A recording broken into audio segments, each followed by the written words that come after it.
Hoy en Giros, las pastillas que usted usa para la gripe, el dolor de cabeza o los problemas musculares pueden afectar su intestino. Las consecuencias son dolor abdominal, cólicos e hinchazón. Nuestro experto le explica qué hacer para mantener bien sus niveles y poder tratar el dolor sin afectar otros órganos. Después de una lesión o cirugía en la cadera, es importante saber qué movimientos se pueden y cuáles no se pueden hacer para lograr una buena y pronta recuperación. Si usted tiene un accidente camino a su trabajo o al salir de este, se considera un accidente laboral. Pero hay varias reglas que son importantes para que le den la atención que requiere y también la plata justa. Se lo explicamos. Un dolor en el bajo vientre puede tener varios orígenes. No solo se trata de los ovarios. Por eso es importante identificar las causas para tratarlo a tiempo y de la forma correcta. Así evitará consecuencias en su salud. El maíz morado es un gran antioxidante. Inhibe el colesterol malo y mejora la circulación. Nosotros le tenemos las propuestas para que lo incluya y lleve estos beneficios a toda su familia. Ya inicia Giros. Quédese con nosotros. Quédese con nosotros, muy buenos días y gracias por arrancar la mañana con nosotros. Y hoy, mitad de semana, así que comparta con nosotros estas 2 horas de excelente programación. Bueno, y arrancamos hablando, ¿saben qué? De las tarifas de los parqueos. Dígame si no, usted le ha extrañado más de una vez que debo parquear a alguno de estos y que las tarifas son excesivamente altas. Y uno dice, ¿pero por qué? Si voy a un lado y me cobran 500, aquí me cobran 2,000 y así pudiéramos ir hasta más. Bueno, ¿saben qué? Hoy vamos a mostrarle cómo de alguna manera usted podría reportar estos abusos. 900 colones la hora es el precio estándar para los parqueos públicos que ofrecen servicio en el país. En San José los conductores pagan entre 1,000 y 1,500 la hora. De acuerdo con el artículo 18 de la Ley Reguladora de los Estacionamientos Públicos, la tarifa la determina el propietario de acuerdo con los costos reales que implique prestar el servicio. El abuso se da porque no se cumplen con los requisitos mínimos que establece la ley. Hay espacios, digamos, el tamaño del parqueo para el tipo de vehículo que se da. Los parqueos tienen que cumplir con servicios sanitarios para sus usuarios, que tienen que tener condiciones de higiene adecuadas. En muchas ocasiones estas condiciones no son las adecuadas. Si lo dejan 1 hora, 2 horas o si dura 3 horas es un montón de plata. Porque al menos yo en Heredia, en Grecia, si hay parquímetros y cobran a 600 la hora, ¿verdad? 1,100, 1,200 es muy caro. Sí, es que la plata no se la gana uno para estarla desperdiciando así en cosas que tal vez están abusándose, en verdad. Dependiendo de las políticas de estos establecimientos, el conductor paga solo el tiempo en el que utilizó el espacio. Por ejemplo, si lo hizo por 15 o 20 minutos, paga el monto proporcional a ese tiempo. En otros no funciona así y al cliente se le cobra como si utilizara el servicio por 1 hora. La ley le da protección a que el vehículo tiene que estar cuidado, en buenas condiciones, no ser objeto de ningún daño. Si hay algún daño, pues la ley prevé la posibilidad de que ese daño pueda ser cobrado y tenga el dueño del parqueo su obligación de resarcirlo. La misma ley establece la obligación de los dueños de estos parqueos privados de contar con pólizas de riesgos hacia terceros, no solamente por el daño que le pueda ocurrir a un vehículo, por el daño que le pueda ocurrir a pertenencias que están dentro del vehículo o por el daño que sufra una persona dentro del estacionamiento. Si usted considera que se le está cobrando un precio muy abusivo, usted puede interponer la denuncia ante la Contraloría de Servicios de su municipalidad. Y este 12 de octubre es feriado, pero si a usted le toca trabajar, un experto le dice cuánto le tienen que pagar. El próximo 12 de octubre es feriado por el Encuentro de Culturas y cae sábado, lamentablemente, para muchos. Sin embargo, una gran cantidad de personas deben ir a trabajar. Se trata de un feriado de pago no obligatorio. ¿Qué significa eso? Esto significa que los trabajadores van a tener libre ese día, salvo situaciones específicas donde por la índole de la operación de la empresa, de la actividad, tenga que trabajarse ese día. Dependiendo si el colaborador o el trabajador tiene pago semanal, por ejemplo, entonces al tener pago semanal se entiende que nada más se pagan los días efectivamente elaborados. En este caso, el feriado, el próximo sábado, la persona, si es de pago semanal, no recibiría pago si no lo trabaja, nada más lo disfrutaría, y si lo trabaja, se le pagaría un salario sencillo. Diferente es el caso de los colaboradores de pago quincenal o mensual, que ya tienen incluido dentro de su salario mensual el pago de todos los días. Esto quiere decir que ya reciben un sencillo de salario. Si la persona no lo trabaja en esa modalidad de trabajo quincenal o mensual, pues recibirán ese pago sencillo. Si la persona lo trabaja, va a recibir un pago doble por ese día. Otras personas hasta tienen que quedarse haciendo horas extra, lo que va a significar más colones en la bolsa. En este caso, por ser un feriado, sí, y dependiendo de la modalidad de pago que estábamos hablando, si la persona entonces trabaja en una modalidad de pago semanal y trabaja horas extras ese día, va a recibir esas horas extras a 1.5, ¿verdad? Normal. Si la persona es de pago quincenal o mensual, va a recibir horas extras calculadas al doble, porque como se le pagan al doble por trabajar un día feriado, entonces prácticamente estaría recibiendo, digamos, 3 salarios sencillos para completar lo que sería el pago de las horas extras, que por ser un día feriado, entonces sería 1.5 por 2, quedaría ese 3 que estamos hablando. Es importante tomar en cuenta que si usted trabajó ese día, le pagan por quincena o por mes, ese aporte se suma al aguinaldo. Todo esto se calcula para efectos del cálculo del aguinaldo, porque pues el aguinaldo es la sumatoria de los salarios ordinarios y extraordinarios percibidos durante el periodo correspondiente. Entonces, todos estos pagos deberían de incluirse, reportarse en la caja e incluirse para efectos de aguinaldo. Si no le tocó libre ni el domingo 15 de septiembre, ni le va a tocar el próximo sábado 12 de octubre, no se aflija. Ya casi viene el aguinaldo y el 25 de diciembre caerá miércoles. Cuán importante que usted lleve estas cuentas y esos detalles que nos van a favorecer, como también tomar muy en cuenta, porque hay algunos conductores que dicen que los reductores de velocidad tienen una altura muy alta y entonces esto está dañando los vehículos, aunque las municipalidades dicen que para los durmientes en la carretera o reductores de velocidad hay ya una medida establecida.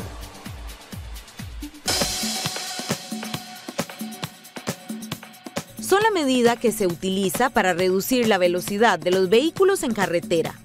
A pesar de esto, hay algunos durmientes que los conductores critican por su tamaño. Porque hay muchos vehículos bajitos y pegan y se daña la mufla, se revientan. Eso es un problema más que todo para las personas que tienen carros pequeños porque desbaratan casi todo por debajo del carro. Sufrir de las suspensiones es un...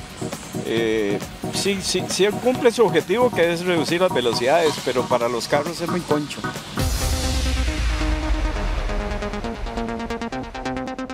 Los durmientes los instalan el Ministerio de Obras Públicas y Transportes y también las municipalidades.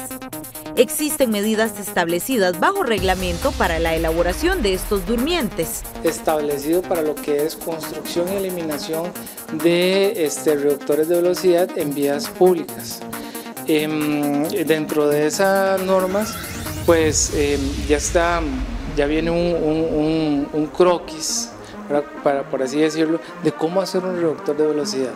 Estos reductores de velocidad tienen un ancho de 1,20 m, el punto más alto es de 7 centímetros y se tienen que hacer, o lo más recomendable es hacerlos en pavimento asfáltico, no en concreto y mucho menos con varilla. Si un reductor mal diseñado afecta a su vehículo o le causa algún daño, existen medidas legales que se pueden tomar. Reclamos se realizan a través de un juicio contencioso administrativo, que ya hay suficiente jurisprudencia al respecto, donde se condena sea al Estado por los daños causados y estos daños tienen que ser demostrados, ¿verdad? A través de facturas, con pruebas de testigos, un video de dónde es que está este muerto, la ubicación. Se puede incluso alzar hasta un acta notarial para hacer constar dónde es que está ubicado. Si usted desea solicitar la eliminación de un durmiente porque no cumple con las características establecidas, Lo puede hacer ante la oficina del Ministerio de Obras Públicas y Transportes más cercana o la oficina del municipio de su localidad. Sabemos que lastimosamente no estamos exentos de ser víctima de Lampa, de que nos roben, pero escuchen ustedes lo que le pasó a este vecino de Desamparados. Esto es el colmo. Le robaron una rueda, pero no cualquier rueda. La rueda de Chicago, la de la feria, esa se la robaron y él está desesperado, quiere recuperarla. Él nos explica cómo, mucho menos quién ni para qué, pero le robaron la rueda de Chicago que guardaba en un lote ubicado en Gravilias de Desamparados. Sí, es una plataforma grande, eso se jala prácticamente con una grúa o un camión, no entiendo cómo se la llevaron así, pero todo eso sale así en el video, que fue una pick-up azul. Para muchos, esto es el colmo de Lampa. Es algo inaudito, ¿verdad? Que una estructura como esa de magnitud pues se la hayan sustraído. Yo lo veo a nivel general y en todo el país estamos viendo una problemática en cuanto a inseguridad y pues uno pide a las autoridades un poco más de cuidado y de atención para este tipo de casos para que no sigan sucediendo. El dueño de la rueda le pide a la población que si la ha visto o si ve el carro que la transporta, le avisen. Para ver si alguien nos colabora y nos ayuda a informar. Es una rueda de Chicago, tiene un juego extremo y la rueda es para niños. El enorme aparato exclusivo para niños está valorado en más de 5 millones de colones. O sea, díganme ustedes si se pueden imaginar que alguien le robe a alguien una rueda de Chicago. Pero bueno, aquí todo sucede. Pero hablemos de otra cosa y hablemos de nosotras y de ustedes, caballeros, porque saben que cuando vayamos a comprar un par de zapatos, hay días en que uno dice, bueno, no, la verdad es que me lo voy a comprar un poquito más grande para estar más cómoda, o me lo voy a comprar un poquito más chico porque este no me talla bien. Bueno, ¿sabían ustedes que las zapaterías no están en la obligación de cambiar ningún par de zapatos por el motivo de talla? Así que tengan muchísimo cuidado cuando va a escoger, porque solo se cambian por defecto de fábrica. ¿Sabía usted que las tiendas no están en la obligación de cambiarle una prenda o unos zapatos si usted se equivocó de talla y compró la incorrecta? Esto aplica también para los apartados. Los comercios no están obligados a hacer cambios o devoluciones si, por ejemplo, apartó un salveque y ahora quiere cambiarlo por otra cosa. El consumidor tiene que saber perfectamente cuál es la talla que le sirve o cuál es la talla que anda buscando para un tercero. Independientemente de eso, cuando usted va al comercio, al comerciante lo que le interesa es vender. Y entonces, obviamente, la responsabilidad del consumidor de saber qué es lo que anda buscando es fundamental. Por lo general, verifico bien la talla, porque muchos comercios no cambian los productos. Si me los llevo para mi casa y me lo pongo y no me queda, no me lo van a cambiar. Entonces, por lo general, pregunto y me verifico exactamente que sea la talla que yo necesito. Bueno, normalmente digo sí, si hubiera algún problema, si existe la posibilidad de cambio, ¿no? Y normalmente siempre donde he ido hay posibilidad de cambiar. He preguntado, pero cuando llego me dicen otra cosa. ¿Qué le dicen? Que lo que se compra, tal vez en oferta, o ya lo que se compró, que no tiene, que no puede uno reclamar.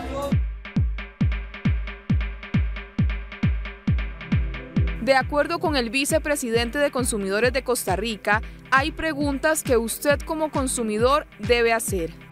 Si va a comprar una blusa, un pantalón o unos zapatos, es importante que consulte sobre las políticas de devolución. Es decir, no existe obligación del comerciante de tener que cambiarle ese zapato que no le quedó a la persona que se le compró.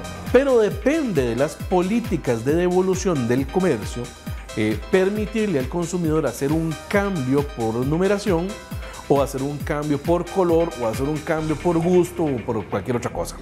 Si este tipo de artículos se dañan por defecto de fábrica, aquí sí no hay excusas. Siempre y cuando esté dentro del periodo de garantía, las tiendas deben cambiarlo. Bueno, y hoy se vive una guerra en las carreteras y los más afectados son los ciclistas. Para erradicar un poco este problema, se ha hecho un ejercicio y es a los choferes de transporte pesado ponerle los zapatos de los ciclistas.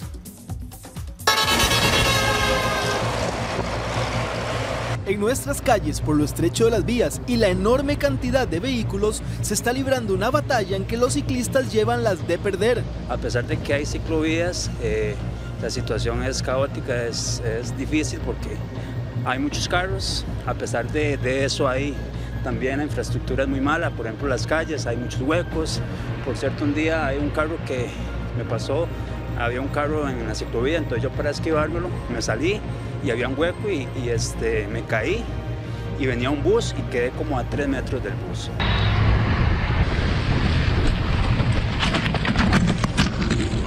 La única manera de parar esta batalla es tomar conciencia de parte de los dos bandos. Todos hemos sentido el miedo de ser golpeados por un bus, por un camión grande, por un automóvil, por una motocicleta. Partiendo de que el más débil es el peatón, siguen la bicicleta, las motos y así siguiendo. Entonces esta pirámide de movilidad, pues lo que queremos es sensibilizar que el que es más grande tiene que tener más cuidado. Los hombres que vemos dando pedal en estas bicicletas son choferes de bus. Que se lo lleven a uno. Cuente, ¿qué pasó? ¿Por qué se tiró de la bicicleta? Ay, porque capaz que se le pierde la dirección ese más y se lo lleva a uno. Bueno, y ahora usted que está de ciclista, ¿qué le diría al chofer de bus? No, que se siente feo. Esto es parte de una capacitación para que sientan lo que un ciclista padece cuando les pasan cerca. El cambio en el comportamiento de los choferes es impresionante, es inmediato. Las charlas constan de una parte teórica donde les hacemos ver las estadísticas, las cantidades de muertes que tenemos en carretera, y también es interesante porque, aunque son choferes profesionales, hay desconocimiento de algunos artículos de la ley. Se espera que con la llegada de las bicicletas eléctricas, la cantidad de ciclistas en nuestras calles se multiplique. A veces de un pronto al otro se nos descochera la compu y uno dice, ¿será más barato arreglarla o comprar una nueva? Un experto nos indica qué será lo mejor. Dependiendo de cuáles son los daños de su computadora, usted evalúa si es conveniente arreglarla o comprar una computadora nueva. De acuerdo con un técnico, cuando la placa madre de la máquina se daña, esto podría acarrear un daño en el disco duro, así como en entradas de carga, por lo que arreglarla no sería una opción. Vamos a hablar de una computadora de escritorio o portátil de un usuario de hogar o un estudiante, que es un equipo que quizá en el mercado comprarlo andan 200.000 colones, 250.000 colones. Si esta placa madre supera los 150.000 colones, ya entramos en una sugerencia al cliente, ¿verdad?, para que determine si desea repararla o comprar un equipo portátil o de escritorio nuevo. Yo preferiría comprarme una nueva. Bueno, eso depende mucho del daño que se le haga a la computadora, pero por lo general uno mejor se compra una nueva. Porque hay veces, según donde la lleven, o el técnico cobra demasiado y hay veces sale más caro un arreglo que la compra. A mí me parece si uno no tiene plata repararla, porque comprarla sale como muy caro.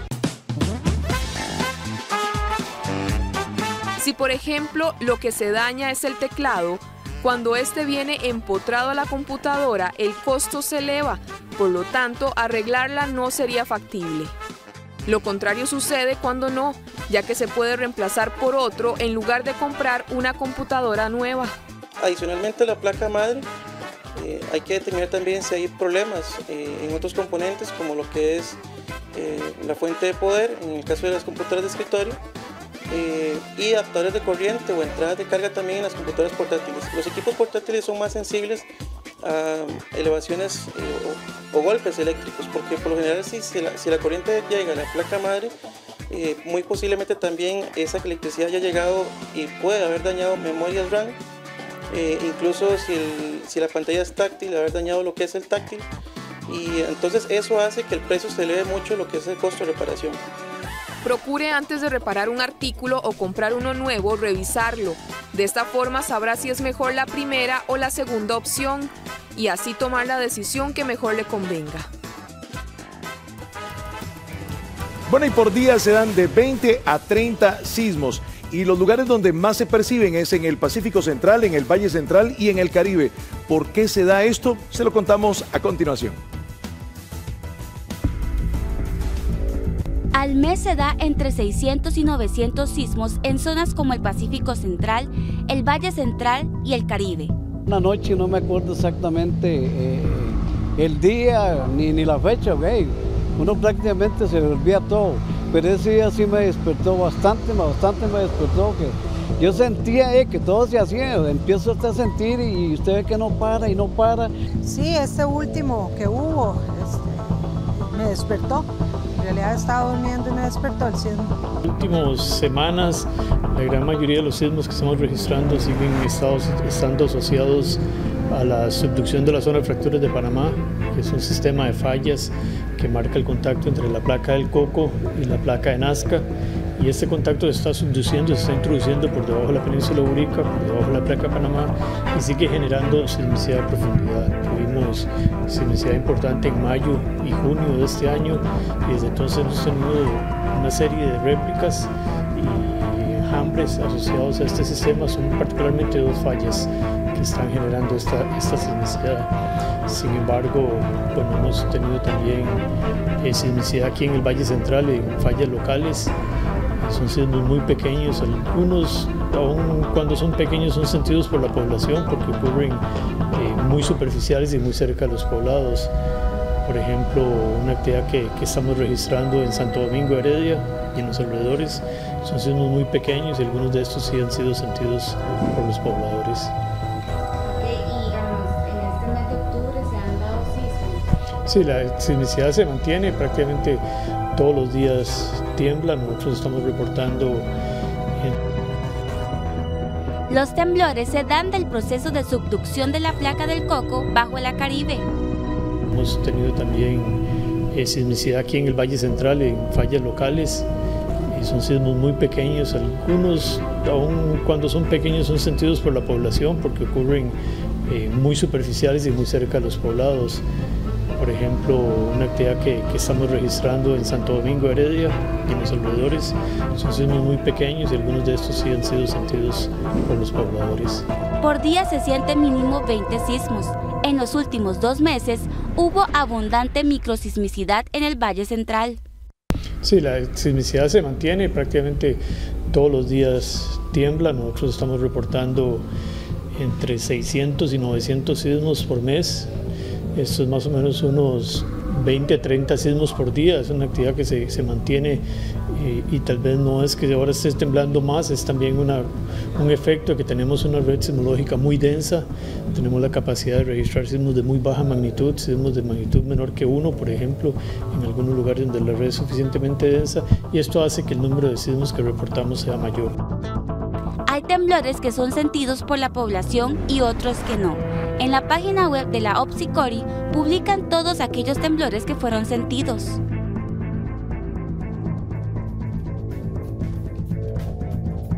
Uno de 4 medicamentos sabían ustedes que podría afectarnos la microbiota y esto podría traer un impacto negativo en nuestro intestino.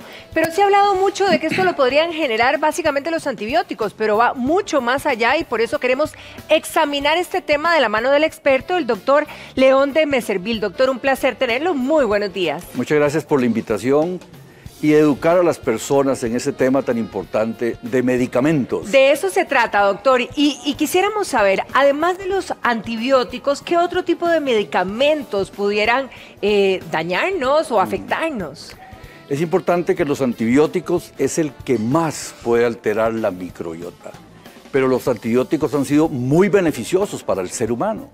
Desde que Fleming en 1935 descubrió la penicilina, han desaparecido muchísimas enfermedades gracias a la acción de antibióticos.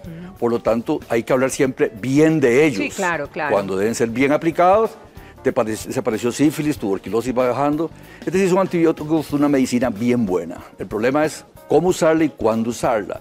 No se puede abusar de ellos, ni tampoco la puede la gente usar sin una indicación médica precisa. Porque es el medicamento que más altera la microbiota intestinal. Recordarte en pocas palabras que son el grupo de bacterias, virus y arqueas que nos están en todo nuestro organismo que deben ser más beneficiosas que perjudiciales. Y cuando usted toma algunas medicinas, puede hacer que las perjudiciales aumenten y se expresen clínicamente de algunas maneras. Pero es importante que los medicamentos si son bien usados, nos dan beneficios más que problemas. Cuando hablamos, doctor, de 1 de cada 4 medicamentos, si separamos los antibióticos, ¿qué otro tipo de medicamentos pudieran alterar la microbiota? Nosotros los gastroenterólogos, el que más utilizamos son los inhibidores de la bomba de protones. En palabras sencillas, bloquear el ácido. Porque vemos muchísimas enfermedades relacionadas con el ácido. El reflujo gastroesofágico, que depende de ácido, la gastritis aguda, enfermedad ulcerosa y las dispepsias. Entonces, todo eso requiere medicar con bloqueadores del ácido. Y estos medicamentos también alteran la microbiota intestinal. Cuando uno da antibióticos, debe siempre, Patricia, siempre asociar probióticos cuando se dan antibióticos. Y eso ya es una norma de la Organización Mundial de Gastroenterología que nos aconseja a los doctores, si van a prescribir esto, den probióticos siempre. Si yo doy antibióticos 7 días, probióticos 14, para prevenir el daño a la microbiota. Con los inhibidores de la bomba de protones, que son medicamentos que uno utiliza por largos periodos, hay pacientes en mi práctica que tienen de tomar inhibidores de bomba de protones por años. Entonces ahí la pregunta es, ¿en qué pacientes proteger con probióticos y en qué pacientes no proteger? Y ya todos los estudios y los análisis médicos de metaanálisis dicen que si yo tengo cirrosis hepática y si la cirrosis la tengo descompensada y si tengo que dar inhibidores de bomba de protones, esos inhibidores de bomba de protones me pueden favorecer a infecciones en la cirrosis que pueden ser fatales, pueden dar mortalidad aumentada. Entonces, uno tiene cuidado en ese grupo de personas que están tomando una medicina muy beneficiosa. Y hay personas que no pueden vivir sin inhibidores de la bomba de protones. Entonces, ¿cuándo ayudarlos o apoyarlos mejorando el efecto usando probióticos? Ahí es la pregunta que uno debe hacerse siempre. Ahora, doctor, para que nos quede súper claro y ahí en casa a todos nuestros amigos, usted decía que entonces lo que hace es romper ese equilibrio, ¿verdad?, de lo que tenemos ahí y que lo maluco suba de nivel frente a lo bueno. Pero ¿cómo impacta, por ejemplo, el intestino? Es decir, a nivel de sintomatología, ¿cómo nos sentimos o qué pudiéramos tener, verdad? Esa palabra ya usted como que es experta en el tema, cuando hemos venido a esto se llama disbiosis. Cuando se altera el equilibrio de la microbiota, que hay en paz, las buenas están controlando las malas, entonces se llama eubiosis. Cuando las malas suben, se llama disbiosis. Otro término diabetes nuevo. Es una disbiosis, porque la diabetes se produce por un problema en el intestino. ¿Cómo se expresa esto en el intestino? Diarrea o distensión abdominal y dolor abdominal.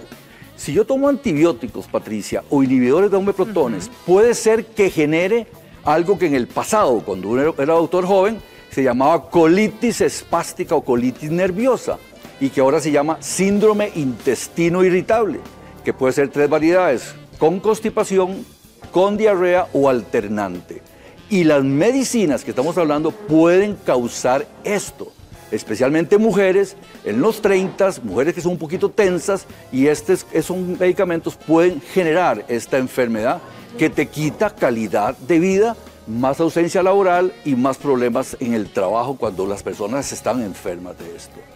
Y la expresión máxima es diarrea severa asociada a antibióticos, diarrea severa asociada a inhibidores de la bomba de protones, que ya se expresa como una manifestación de alteración del intestino. No solo intestino delgado, sino intestino grueso. Claro. Ahora, sabiendo la cantidad de gente que tenemos afectada de la pancita, por decirlo de alguna manera, en nuestro país, la cantidad de gente con reflujo, gastritis, etcétera, ¿qué pudiéramos recomendarles, doctor, en cuanto a esto? Ok, si estoy teniendo este tipo de síntomas, voy donde mi doctor y le digo, bueno, ¿qué hago? ¿Me da probióticos o me cambia la medicina por otra? ¿Cuál sería la recomendación? El plan es, cuando va al médico, ojalá que si son antibióticos, te insisto, esto es para insistir muchísimo, debe siempre usarse probióticos. Y la otra es que si le causó síntomas, por supuesto uno empieza a dar cambios en el estilo de vida, en dieta y también a asociar probióticos en estas enfermedades. Una enfermedad muy prevalente, Patricia, en los Estados Unidos es la obesidad. Sí, claro. Está así. Hay estados del centro de los Estados Unidos que los muchachos de 18 años para arriba, el 30% tienen un índice de masa de más de 30. y son los estados donde se dan más antibióticos.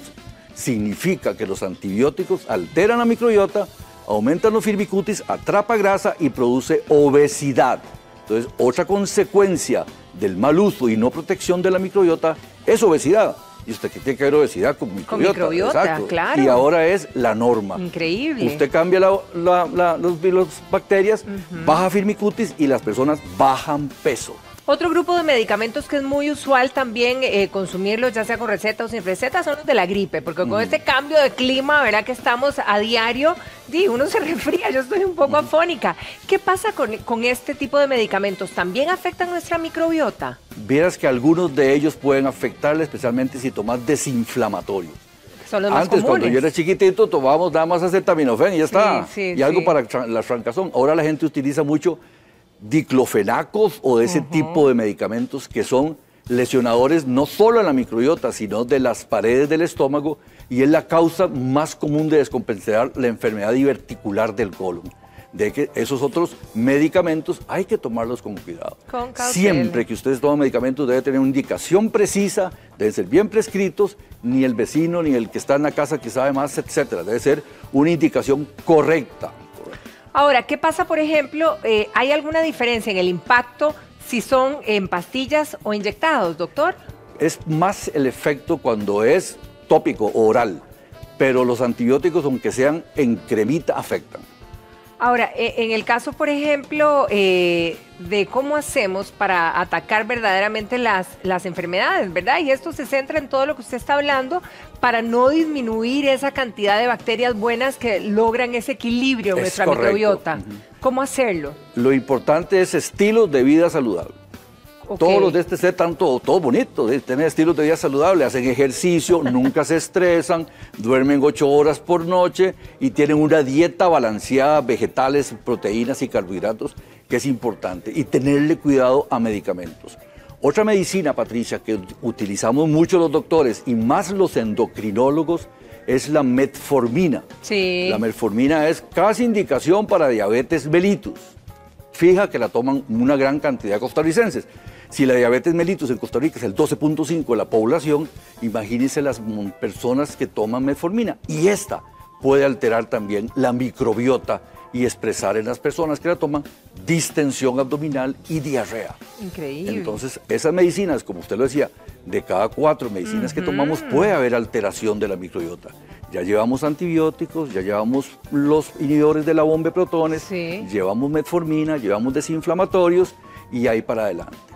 Otro grupo de que pueden alterar microbiota son los edulzantes artificiales. Los endulzantes. Entonces, algunos de ellos ya tienen estudios y pueden hacerle huecos a la pared del intestino y alterar la biota y darte un efecto de inflamación intestinal y expresarse a veces como diarrea, o al ser el contrario, en vez de tratar de bajar peso, empieza a aumentar peso por un efecto del desequilibrio que existe en la Star Junction de las... Y eso que no es una medicina. Y eso que no es medicina. Y eso que no es medicina. Entonces deberíamos de observar bien las etiquetas para... Correcto. ¿Verdad? Como para checar. Sí, señora. Ahora, ¿qué pasa con los diabéticos? Por ejemplo, si también estamos viendo que tiene un impacto el efecto de ese desequilibrio en la microbiota, ¿qué recomendación le podríamos dar? Y también sumado a que los endulzantes o edulcorantes, pues es parte de la vida de ellos, ¿verdad? De ahí el manejo correcto y adecuado por el experto que tiene que ir cambiando las medicinas de acuerdo, porque ahora hay muchas opciones en el mercado para tratar diabéticos.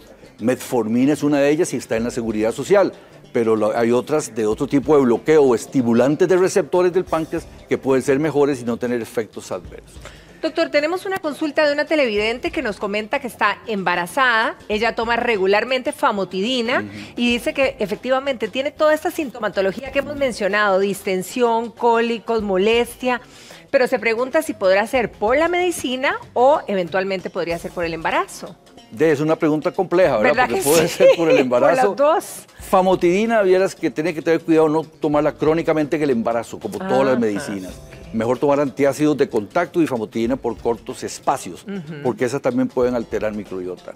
Y hay una indicación, Patricia, de la Organización Mundial de Alergias, que la embarazada, si tiene historia familiar de rinitis, asma o urticaria, debe tomar probióticos desde la semana 27 de embarazo para prevenir que su hijo tenga alergia cuando sea un niño. Eso sí que es un punto importantísimo, porque Muy con la importante. cantidad de alergias que están haciendo los pequeños en Costa Rica, ¿Y por qué hay tantas alergias, Patricia? qué? Pregunta de examen. ¿por qué? Por muchas cesáreas. Esa contéstemela usted. Por muchas cesáreas y porque los niños ahora no tienen casi leche materna. Y eso favorece a alergias en el niño. Los niños de campo probablemente tienen, que mamaron y nacieron por parto vaginal, tienen menos alergias y enfermedades asociadas a alergia o inmunológicas que los niños que nacen por cesárea, que no tienen lactancia materna, que los papás eran muy preocupados por la higiene y que no los dejaban jugar con tierra y que no tenían perro, porque el perro es un maravilloso ayudador de la microbiota en las casas. Bien, tenemos otro televidente que nos está comentando que él es diabético, es hipertenso y además tiene tiene los triglicéridos, los niveles de triglicéridos muy altos, pero él sufre también de la pancita, tiene distensión, se le inflama, molestia, dolor. ¿Qué se le podría recomendar en este caso? Por lo que dice, debe tener el síndrome metabólico, que era obesidad, hipertensión, diabetes, hígado con grasa y algunos trastornos en el aparato digestivo. Lo importante es el control riguroso de la diabetes mellitus con el experto y mejorar los triglicéridos porque se le meten mucho al hígado y le puede dar hígado graso y puede darle algunos síntomas de fatiga crónica. Ahora, también y la microbiota, perdón, Ajá. uno podría mejorar. Okay. Hicieron un estudio, Patricia, extraordinario y le causaron a ratitas de laboratorio, germ free, que no tienen germes, les provocaron hiperglicemia, les subían el azúcar por algún método y eso era un factor de alteración de la microbiota y de infecciones en la persona diabética. Así es que tener azúcar muy alto favorece infecciones generales del organismo.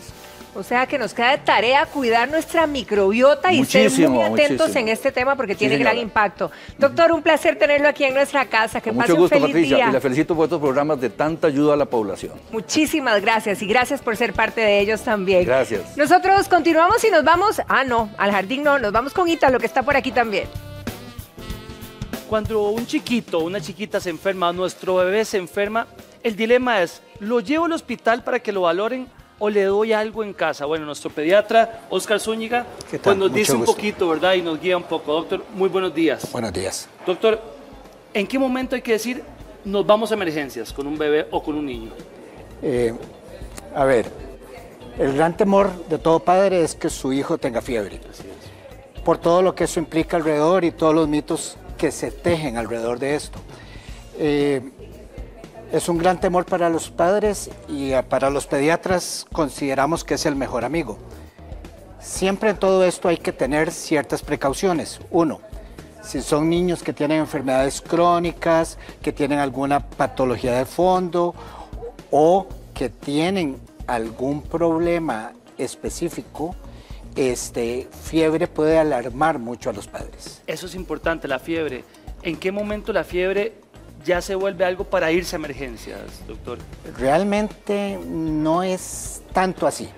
A ver, los que tienen hijos se dan cuenta que muchas veces se dan cuenta que su niño tiene fiebre cuando lo tocan porque ha estado teniendo una actividad normal.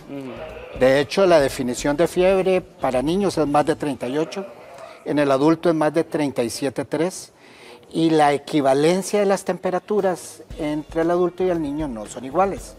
Muchas veces hay un niño con 39,5 de temperatura que está teniendo una actividad normal y a veces hay un niño con 38,5 de temperatura que está postrado en la cama, que no come, que no toma, etc. Son dos escenarios diferentes. ¿Cuál te diría yo que me preocuparía más a mí y que debería?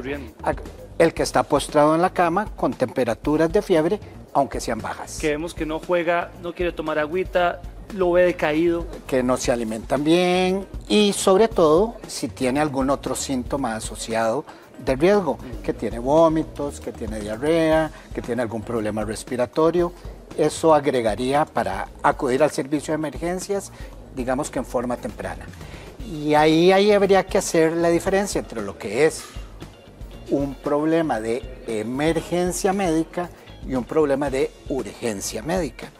Una urgencia es lo que nosotros podemos evaluar con toda la paciencia del caso y que sabemos que no va a poner en peligro la vida del paciente. Hay tiempito. Exactamente, y otro muy diferente es la emergencia, que son problemas que pueden complicar la vida del paciente o tener secuelas a mediano y a largo plazo. ¿Cómo actuar uno como papá, doctor, si nuestro bebé o nuestro hijo empieza a convulsionar? ¿Qué hace uno?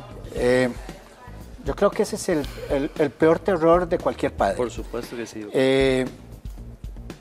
Por más que uno les diga que tienen que tener la calma del caso, ponerlo en una superficie rígida, ojalá de medio lado, porque si llegan a vomitar, que no se vayan a tragar su propio vómito y empeorar una situación.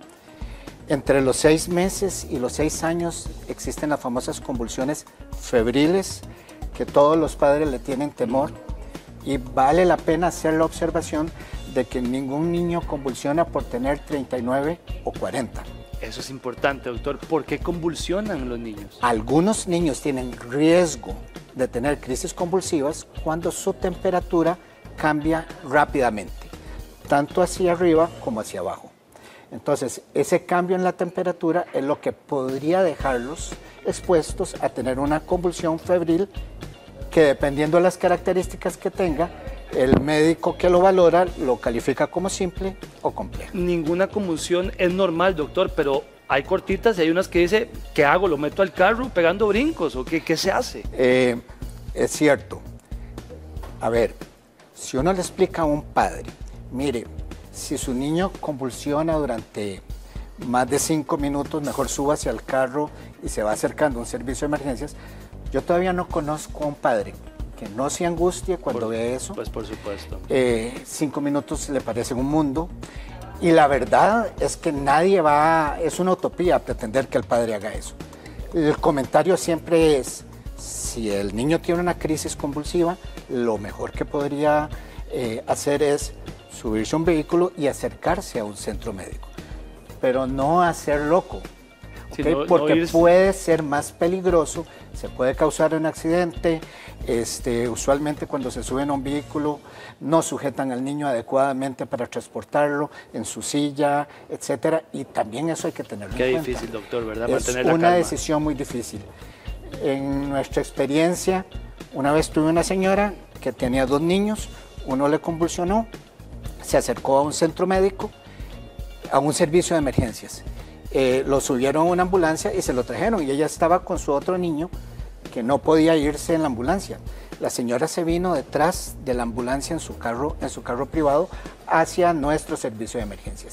Y ella entró con una tranquilidad y una paz que es difícil de encontrar. Por supuesto. Pero ya una vez que se manejó la emergencia, la señora se nos desplomó en el sentido anímico. Claro, por supuesto, todo su nivel de estrés la compensó por un rato, pero posteriormente se hace. Es muy difícil decirle cuándo sí o cuándo no, pero sí hay indicaciones claras. Convulsiones de menos de 5 minutos es mejor dejarlas pasar y llevar a consultar posteriormente.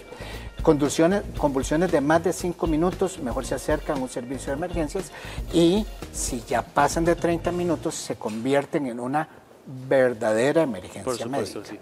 Ahora, doctor, una televidente nos pregunta, niña de 10 años, tiene 10 años la chiquita, y cada vez que le da fiebre pide cosas ácidas. ¿Tiene que ver algo? ¿Qué tiene que ver eso, doctor? Pues es la primera vez que escucho bueno, ahí está un comentario de eso. Puede ser que su organismo esté pidiéndole algo frío a tomar, o porque usualmente asociamos ácidos con o refrescos o helados. Podría ser que su organismo lo que le esté pidiendo es eso y ella lo asocia de esa manera.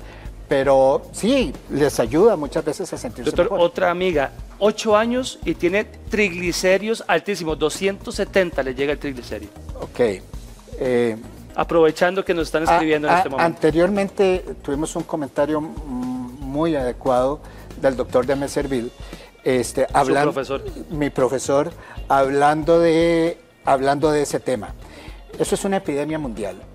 Y es una epidemia mundial que nosotros tenemos que tratar de controlar desde que están muy pequeños, porque usualmente son problemas que se van a ver manifestados no en el proceso de la infancia, no en la edad infantil, sino que se van a ver más tarde. Hay que prestarle atención, hay que ver si es por dieta, hay que ver si tiene un componente hereditario de fondo, y habría que hacer algunas modificaciones. Usualmente ese tipo de pacientes lo ven el pediatra muchas veces el endocrinólogo pediatra también lo ve, y la otra es que necesitamos apoyo de un nutricionista. Nuestras compañeras de Giros están aprovechando que usted está aquí, doctor. Una niña de 5 años, ella está jugando y después cae, convulsiona de la nada, cae y empieza a convulsionar. Ok, volvemos de nuevo, la acostamos de medio lado, por si va a vomitar y que no se golpee. Tratamos de llamar a buscar ayuda. Si la convulsión se va haciendo muy larga, es mejor pensar en que va a necesitar ser transportada a un servicio de emergencias. Si uno está solo con el paciente, pues se sube al carro, lo fija en su sillita y lo transporta, o llama al 911 para pedir que le den la ayuda correspondiente. Cuando un niño está corriendo y se le dificulta respirar, que usted siente un silbidito y no puede respirar bien y empieza como medio a ahogarse, doctor, ¿qué significa esto? Ok, ahí vamos a definir algunas otras cosas. Uno, ¿tiene alguna enfermedad de fondo como asma? Hay muchos pacientes asmáticos que sus crisis se exacerban por ejercicio. Eso es un grupo importante de pacientes. Ese podría ser. Y si ya son pacientes que tienen esa característica, probablemente ya tenga las indicaciones de su médico pediatra de que antes de que haga ejercicio reciba un tratamiento preventivo. O que ya no sea preventivo, sino que sea un tratamiento de control cuando la crisis se ha generado. Una madre nos pregunta, hijo de 5 años, se levanta sudando y se levanta mareado siempre, todas las mañanas. A ver, cuando estamos acostados, usualmente manejamos un nivel de presión arterial. Si nos levantamos muy rápidamente, y eso probablemente a todos nos ha sucedido, el organismo tiene que equilibrar ese cambio de presión arterial y toma algunos segundos. Entonces, si pasamos de acostados a estar de pie muy rápido, puede suceder eso. Y una de las manifestaciones de que se le baja la presión arterial a una persona en forma brusca es sudoración, palidez, mareos, y si uno no tiene cuidado termina desplomándose. Lo que habría que definir es si es un niño que tiene un desarrollo en peso y talla normal, si está flaquillo o está gordo para la edad. Entonces todo eso debería de tomarse en cuenta para poder tener una evaluación adecuada. El mejor comentario que se puede hacer en este caso es que debería de comentarlo con el pediatra del niño para tratar de definir si hay algo que podemos modificar en su alimentación. Podría ser que pase muchas horas desde la última comida del día anterior a la primera comida del día siguiente, que sean más de 12 horas, y que eso también tenga que ver en el proceso. Doctor Zúñiga, cuando empiezan a vomitar y no para ese vómito, ¿cómo actúa uno como papá? Ok, eso es otro tema interesante. El vómito y las náuseas son la consulta número 1 pediátrica alrededor del mundo. ¿Por qué? Porque vómitos pueden ser por un problema de alimentación, por una infección de vía respiratoria superior, puede ser un vómito por una infección gastrointestinal. El paciente podría tener vómitos asociados a una apendicitis aguda. O sea, es muy amplio. Aquí lo importante es la cantidad de vómitos en un periodo de tiempo. No es lo mismo que usted me diga que ha tenido 3 vómitos en una hora, a que en la historia tenga 3 vómitos en 24 horas. Entre más pequeño sea el niño, los vómitos pueden poner más en riesgo de deshidratación al paciente pediátrico que el niño que es más grande. Y uno debe de ocuparse de manejar el síntoma, ahí sí en forma temprana. Pacientes que tienen 6, 8, 10 vómitos en una hora tienen un riesgo muy alto de que se puedan deshidratar. Entonces hay que darles tratamiento en forma temprana. Nosotros en el hospital, y hace más o menos 10 años, empezamos con un plan piloto de la utilización de un medicamento que se pone vía nasal para el control del vómito. El éxito ha sido importante y se ha replicado en algunos otros hospitales del país. Eso nos ha permitido que de manera poco invasiva en pacientes que no están deshidratados, controlemos el vómito y les demos un chance para lograr mantenerlos bien hidratados vía oral. Doctor, otra televidente nos indica que su hijo sangra por la nariz de la nada. Va caminando y empieza a sangrar la nariz. Entre los 4 y los 8 años, la mucosa nasal es bastante delgada, normalmente. Entonces, pequeñísimos traumas son capaces de generar un sangrado nasal. También es una edad en la que el niño tiende mucho a rascarse la nariz por medio del orificio. Entonces, eso es normalmente una causa. El niño le da pena comentar de que efectivamente lo hace frecuentemente. No, porque además socialmente no está bien visto, los papás lo regañan, etc. Muchas veces llegan a consultar y cuando uno explora la nariz del niño, ve los uñazos que ha tenido en la nariz. Entonces, usualmente yo lo que hago es que les pregunto, ¿te ha estado picando mucho la nariz? La respuesta es afirmativa, y digo, entonces por eso te has estado metiendo el dedo. En ese momento vuelven a verlo los padres, no saben qué contestar, pero esa es la causa número 1 del problema. Y lo que uno hacía siempre era que subía así la nariz. ¿Esto no se puede hacer, doctor, o hay que dejar que salga la nariz, la sangre? La mayor parte de la parte anterior de la nariz, la irrigación entra por la parte de arriba de la encía. Entonces muchas veces lo que uno debería de hacer es hacer un poquitito de presión en la encía y debajo del labio, por adentro.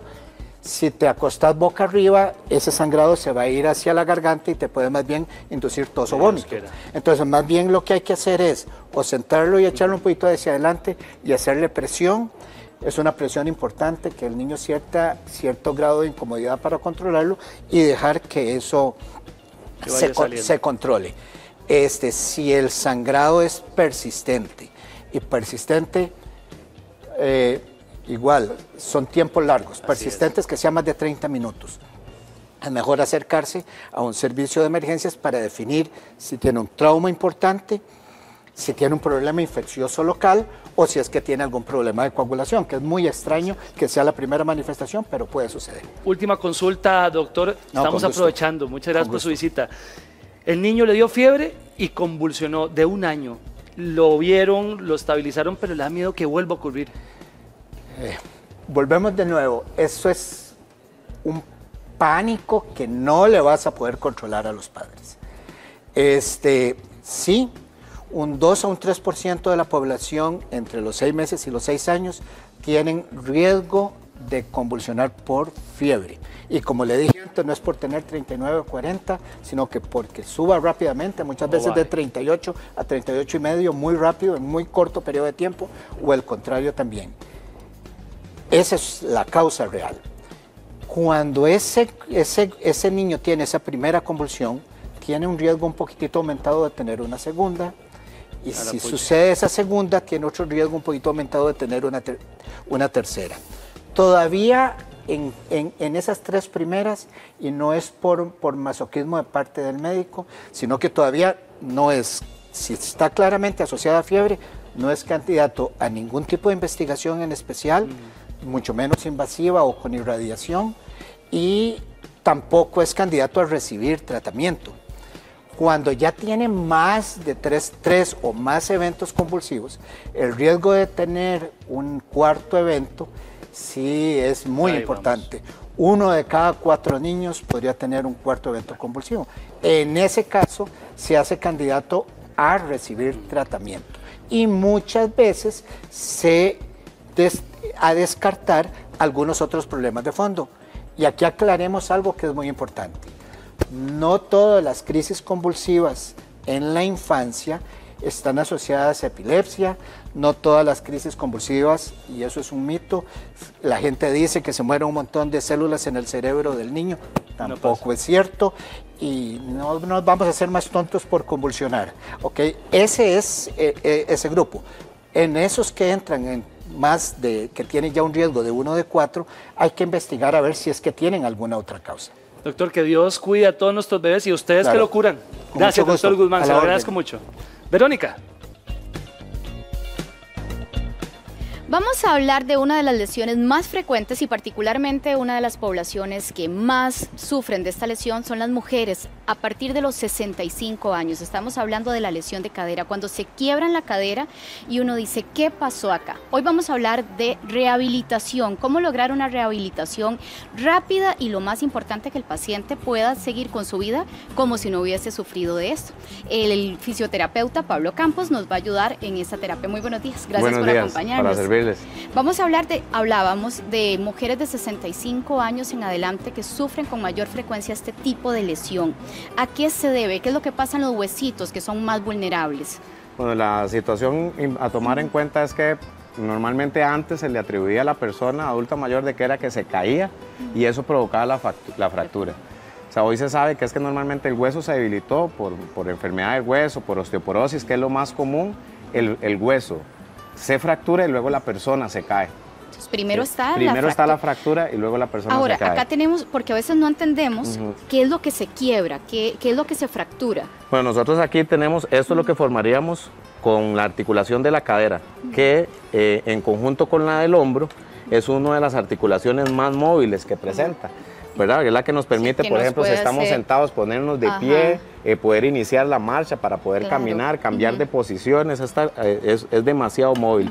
Pero al mismo tiempo la articulación está formada por cartílago, está formada por ligamentos, por unas bolsitas que se llaman bursas, que son las que se encargan de dar como la amortiguación. Y a través de la edad y la gente que ha tenido obesidad o índices de grasa corporal alto, entonces esto se empieza a dañar y es lo que la gente le conoce comúnmente como que tiene un desgaste de cadera.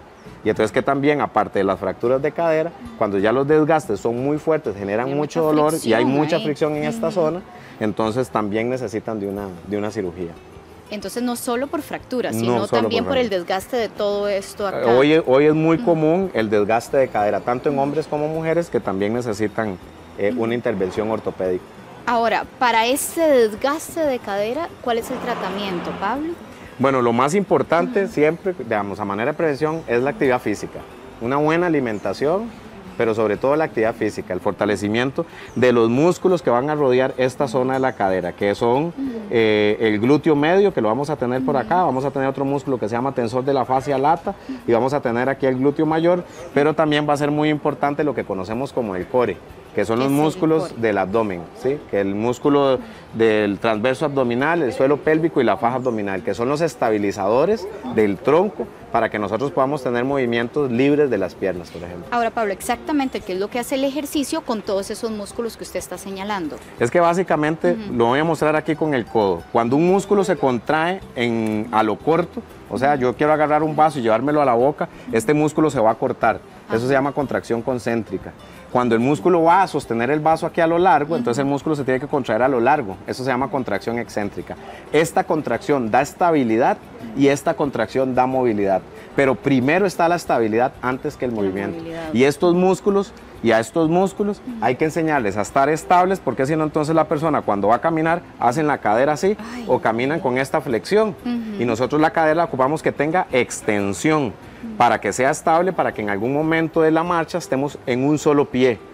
Pero estas personas entonces caminan y van arrastrando los pies porque tienen debilidad, pero de la parte encargada de estabilizar. La de movilidad la tienen, por eso se mueven. Pero los músculos que se tienen que encargar de estabilizar la pelvis y la cadera están débiles. Entonces no inician el movimiento estable, un ajuste que se llama, que es postural anticipatorio para dar estabilidad para que se ejecute el movimiento. O sea, necesito fortalecer esos músculos. Necesito fortalecer la estabilidad. O sea, no solo la movilidad. No solo la movilidad. La movilidad es importante. Más sencilla, digamos. Y es tal vez un poco más sencilla, pero es sumamente importante trabajar la estabilidad. A través del ejercicio. Tiene que ser a través del ejercicio. Okay. Por ejemplo, durante un proceso de rehabilitación, tenemos que dividirlo como en 4 fases, por decirlo así. La primera fase es la activación, donde nos vamos a encargar de quitar el dolor y empezar la actividad física. Luego ya entra el fortalecimiento en sí, tanto en la parte concéntrica, que era cuando se acortaba el músculo, como con la excéntrica cuando se alarga. Pero luego tenemos que trabajar la coordinación para que la persona sea capaz de caminar sin problemas, de subir y bajar gradas. Y luego la resistencia a la fatiga, que es que si la persona va a caminar 100 metros, no se canse. Porque cuando nos cansamos, empezamos a caminar mal también. Otra vez. Ahora, Pablo, ya tenemos, y aquí está nuestra modelo que nos va a ayudar. Vamos a pensar que esa es la paciente que tuvo la fractura de cadera. ¿Qué es lo que procede para recuperarla más rápido y todo este proceso que usted nos estaba mencionando? Bueno, aquí tenemos un aparato relativamente nuevo que utilizamos actualmente para la rehabilitación de problemas ortopédicos, traumatológicos y a nivel neurológico, que se llama CIS. Es un magneto o magnetoterapia, pero de alta potencia, de alta inducción. Esto es como que, si hubiera una plancha. Eso lo que va a hacer es estimular, por ejemplo, la formación de unas células que se llaman osteoblastos, que son los que ayudan a formar el hueso.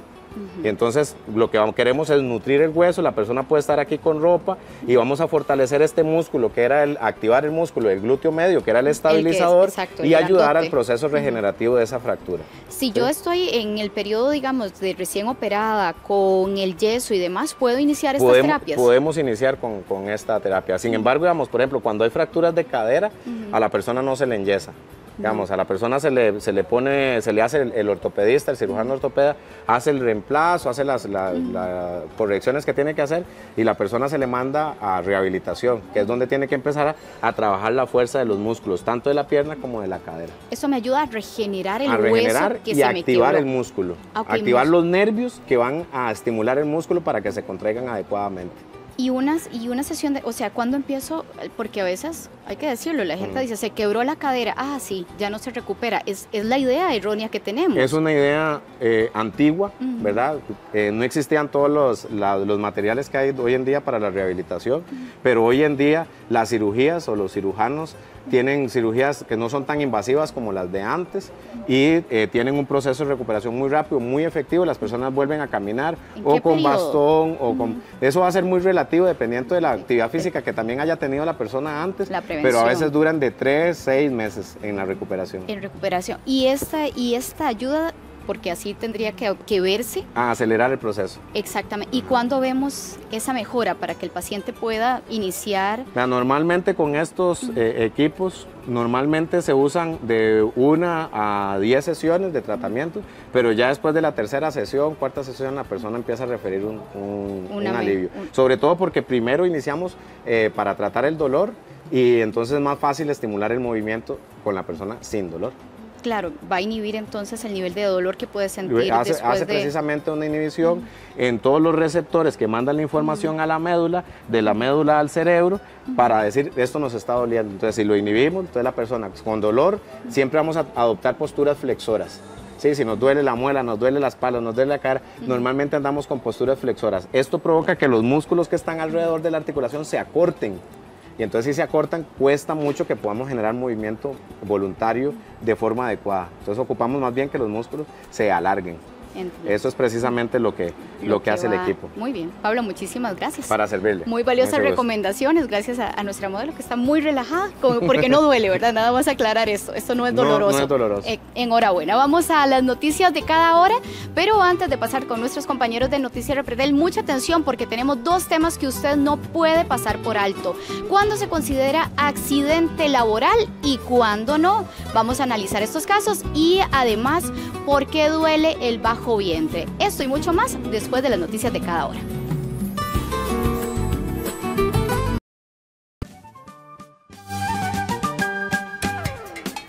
Bueno, y usted este domingo 13 de octubre puede asistir a la carrera y a la caminata Corre por mí, por todas aquellas personas que padecen de esclerosis. Este fin de semana está cargado de esperanza, de salud y de bienestar, y aquí le mostramos los detalles.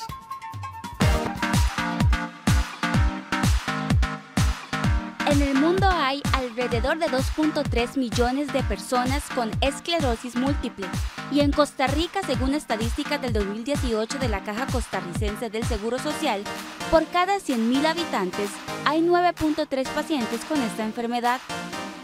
La población más afectada son las mujeres.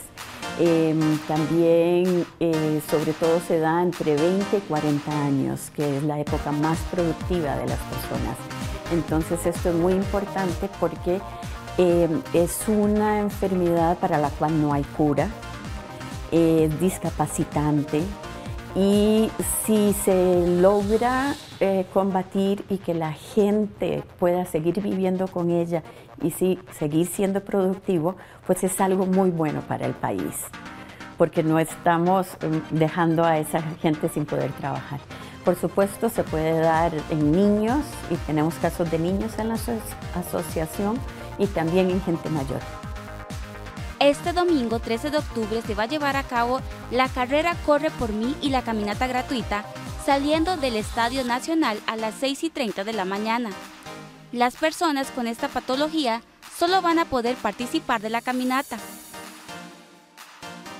Entonces, ¿cómo funciona? Es que la gente que quiere correr, de ayudar a la gente de cáncer, ellos corren, sale la carrera a las 6:30 de la mañana en el Estadio Nacional, y una vez que salen todos los de la carrera, salimos nosotros, los de esclerosis múltiple y seguidos de otras patologías, y la caminata de nosotros, por supuesto, es mucho más corta, son simplemente 2 kilómetros, es del estadio, se va a la estatua de León Cortés y después de ahí para abajo, recto, es como 2 kilómetros.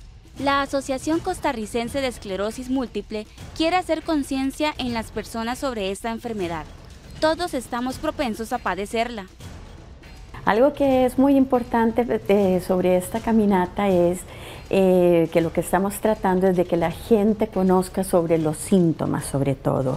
La esclerosis múltiple es una enfermedad de la cual no se sabe mucho. Hasta hace muy pocos años no se diagnosticaba y todavía es difícil el diagnóstico. Entonces es muy importante que la gente conozca sobre los síntomas. Por ejemplo, hay algunos de los síntomas que le puede dar a cualquier persona, por ejemplo, mareos, fatiga, eso nos puede dar a cualquiera. Hay otros síntomas como son la visión borrosa, la falta de fuerza. En el país se cuenta con 10 fármacos diferentes con los que se puede mantener la enfermedad controlada.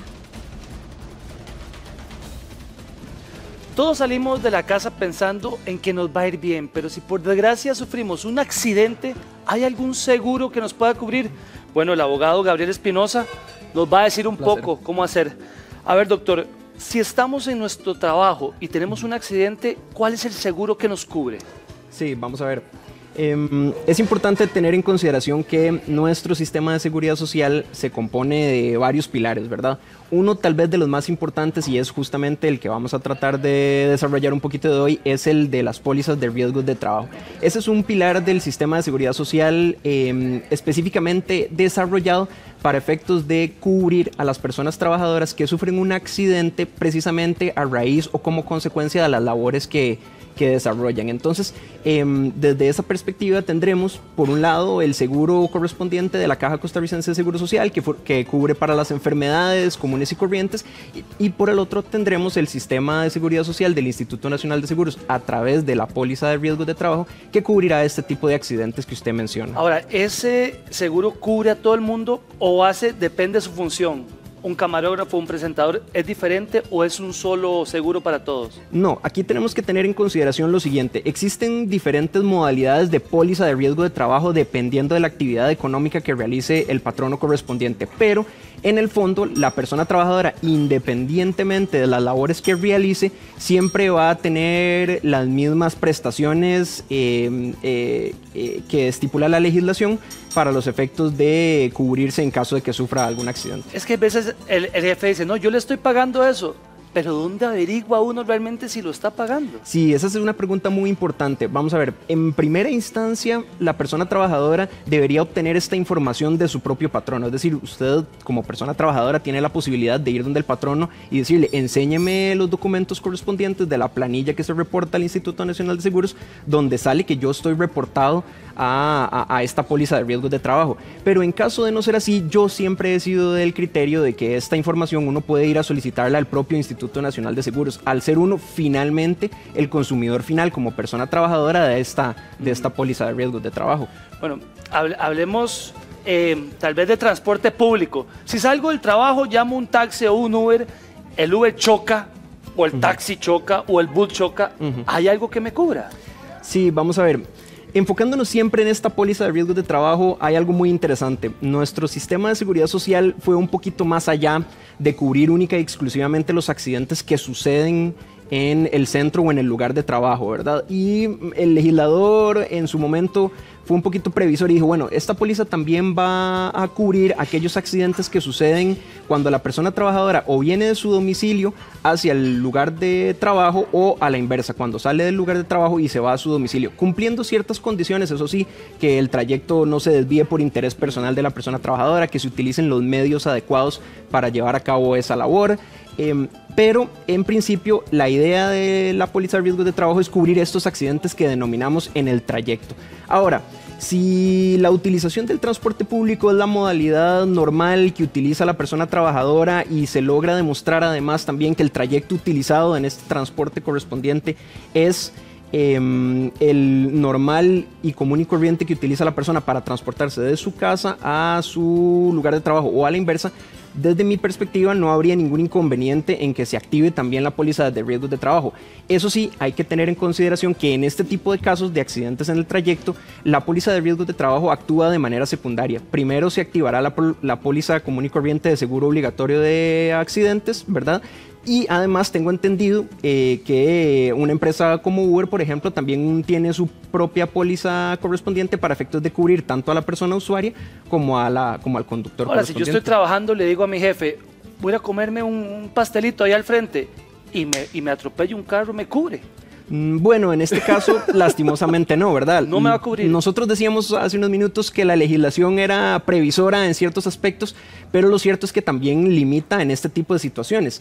La póliza de riesgos de trabajo por accidentes que sucedan afuera del lugar donde se llevan a cabo las labores puede cubrir si la persona trabajadora está llevando a cabo una labor por orden de su patrono correspondiente, pero si sale a hacer alguna vuelta o algún mandado de interés propiamente o puramente personal, pues en estos casos la póliza no cubrirá el accidente. Ahora, ¿cómo se debe demostrar de que realmente tuve un accidente laboral, que la máquina se salió de control, me cortó o tal vez fue un error mío? Sí. Acá la legislación también cubre este tipo o tiene en consideración este tipo de situaciones y de hecho le impone a los patronos correspondientes llevar a cabo todas las investigaciones que sean necesarias y con la profundidad que sea del caso para efectos de determinar si efectivamente lo que sucedió fue o un riesgo de trabajo o alguna situación que no pueda ser catalogada como tal. Por ejemplo, que el accidente haya sido causado por dolo de la persona trabajadora, ¿verdad? Será entonces la parte empleadora la que sea la encargada de llevar a cabo, repito, esta investigación para efectos de determinar si estamos ante un riesgo de trabajo o ante una situación que no cubra la póliza. Ahora, pasó el accidente, porque a veces lo mandan a la caja y a veces lo mandan al INSS. Bueno, aquí podemos pensar dos cosas. Número uno, o hay desconocimiento de la parte patronal en el momento de analizar la situación y entonces antes de pensar que se trata de un riesgo de trabajo decide enviar a la persona trabajadora a la Caja Costarricense de Seguro Social, o también desconocimiento incluso de la parte trabajadora, puesto que, por ejemplo, esta modalidad de accidente en el trayecto no es muy conocida que digamos. Entonces, pues por supuesto, en una primera instancia, en un accidente, por ejemplo, en un vehículo, es muy probable que sea la Caja Costarricense de Seguro Social a través de sus distintos centros médicos los que cubran a la persona trabajadora, pero posteriormente la persona trabajadora, bajo conocimiento de que lo que pudo haber sucedido fue un accidente en el trayecto, le comunica esto a su patrono. Y ahí es donde debería ya canalizarse, ahora sí, a través del Instituto Nacional de Seguros, ¿verdad? Entonces pueden darse una mezcla de situaciones ahí que finalmente terminan afectando a la persona más que otra cosa. ¿Puede uno decidirlo, si la caja o el INSS? No, en realidad aquí es un tema más que todo objetivo, es la naturaleza del infortunio, llamémoslo de esa manera, la que determina cuál es el sistema de seguridad social que se activa. Si es un accidente de trabajo, será la póliza de riesgos a través del Instituto Nacional de Seguros, y si es un accidente o una enfermedad común, será la Caja Costarricense de Seguro Social. Ahora, si yo tengo un accidente, me recupero, pero no quedé bien y no puedo hacer mis labores normales, ¿me pueden despedir? No, en realidad no. Vamos a ver. La legislación prevé una modalidad de terminación de la relación de trabajo en este tipo de situaciones cuando después de llevar a cabo todos los ejercicios necesarios para reincorporar a la persona trabajadora en su puesto de trabajo, no sea posible, ¿verdad?, en su puesto común y corriente con sus obligaciones, y también prevé la posibilidad de que el patrono busque dónde acomodar a la persona trabajadora, ¿verdad?, en otro puesto de trabajo sin que se afecten sus condiciones de la contratación laboral. Y una vez realizado todo este ejercicio y que no sea posible, justamente llegar a esa finalidad de reacomodar a la persona trabajadora, entonces ahí la legislación permite dar por terminada la relación laboral. Pero repito, conlleva una serie de pasos establecidos en la legislación para llegar finalmente a ese punto.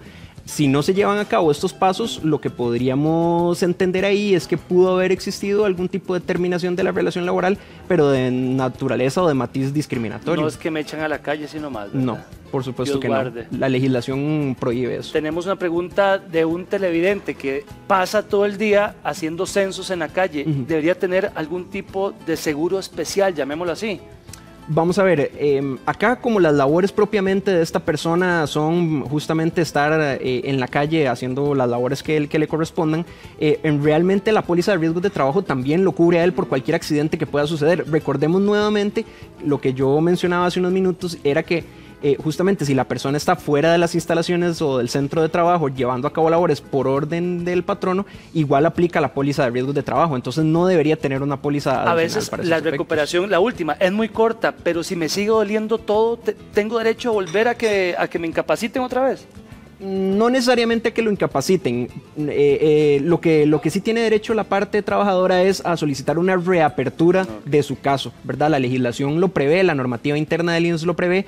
Claro está, valorarán a esta persona, le harán los análisis médicos correspondientes y si se determina necesario reabrir el caso, pues ahí sí la persona nuevamente tendrá derecho a las prestaciones médicas correspondientes que podrían incluir la incapacidad, ¿verdad? Gabriel Espinosa, se lo agradezco mucho. Con Tenemos muchísimo derechos gusto. también, ¿verdad? Por Hay que supuesto. defenderse. Sí. Patricia. Bien, y nosotras las mujeres en algún momento de nuestra vida sentimos dolor, pesadez en esta zona baja abdominal.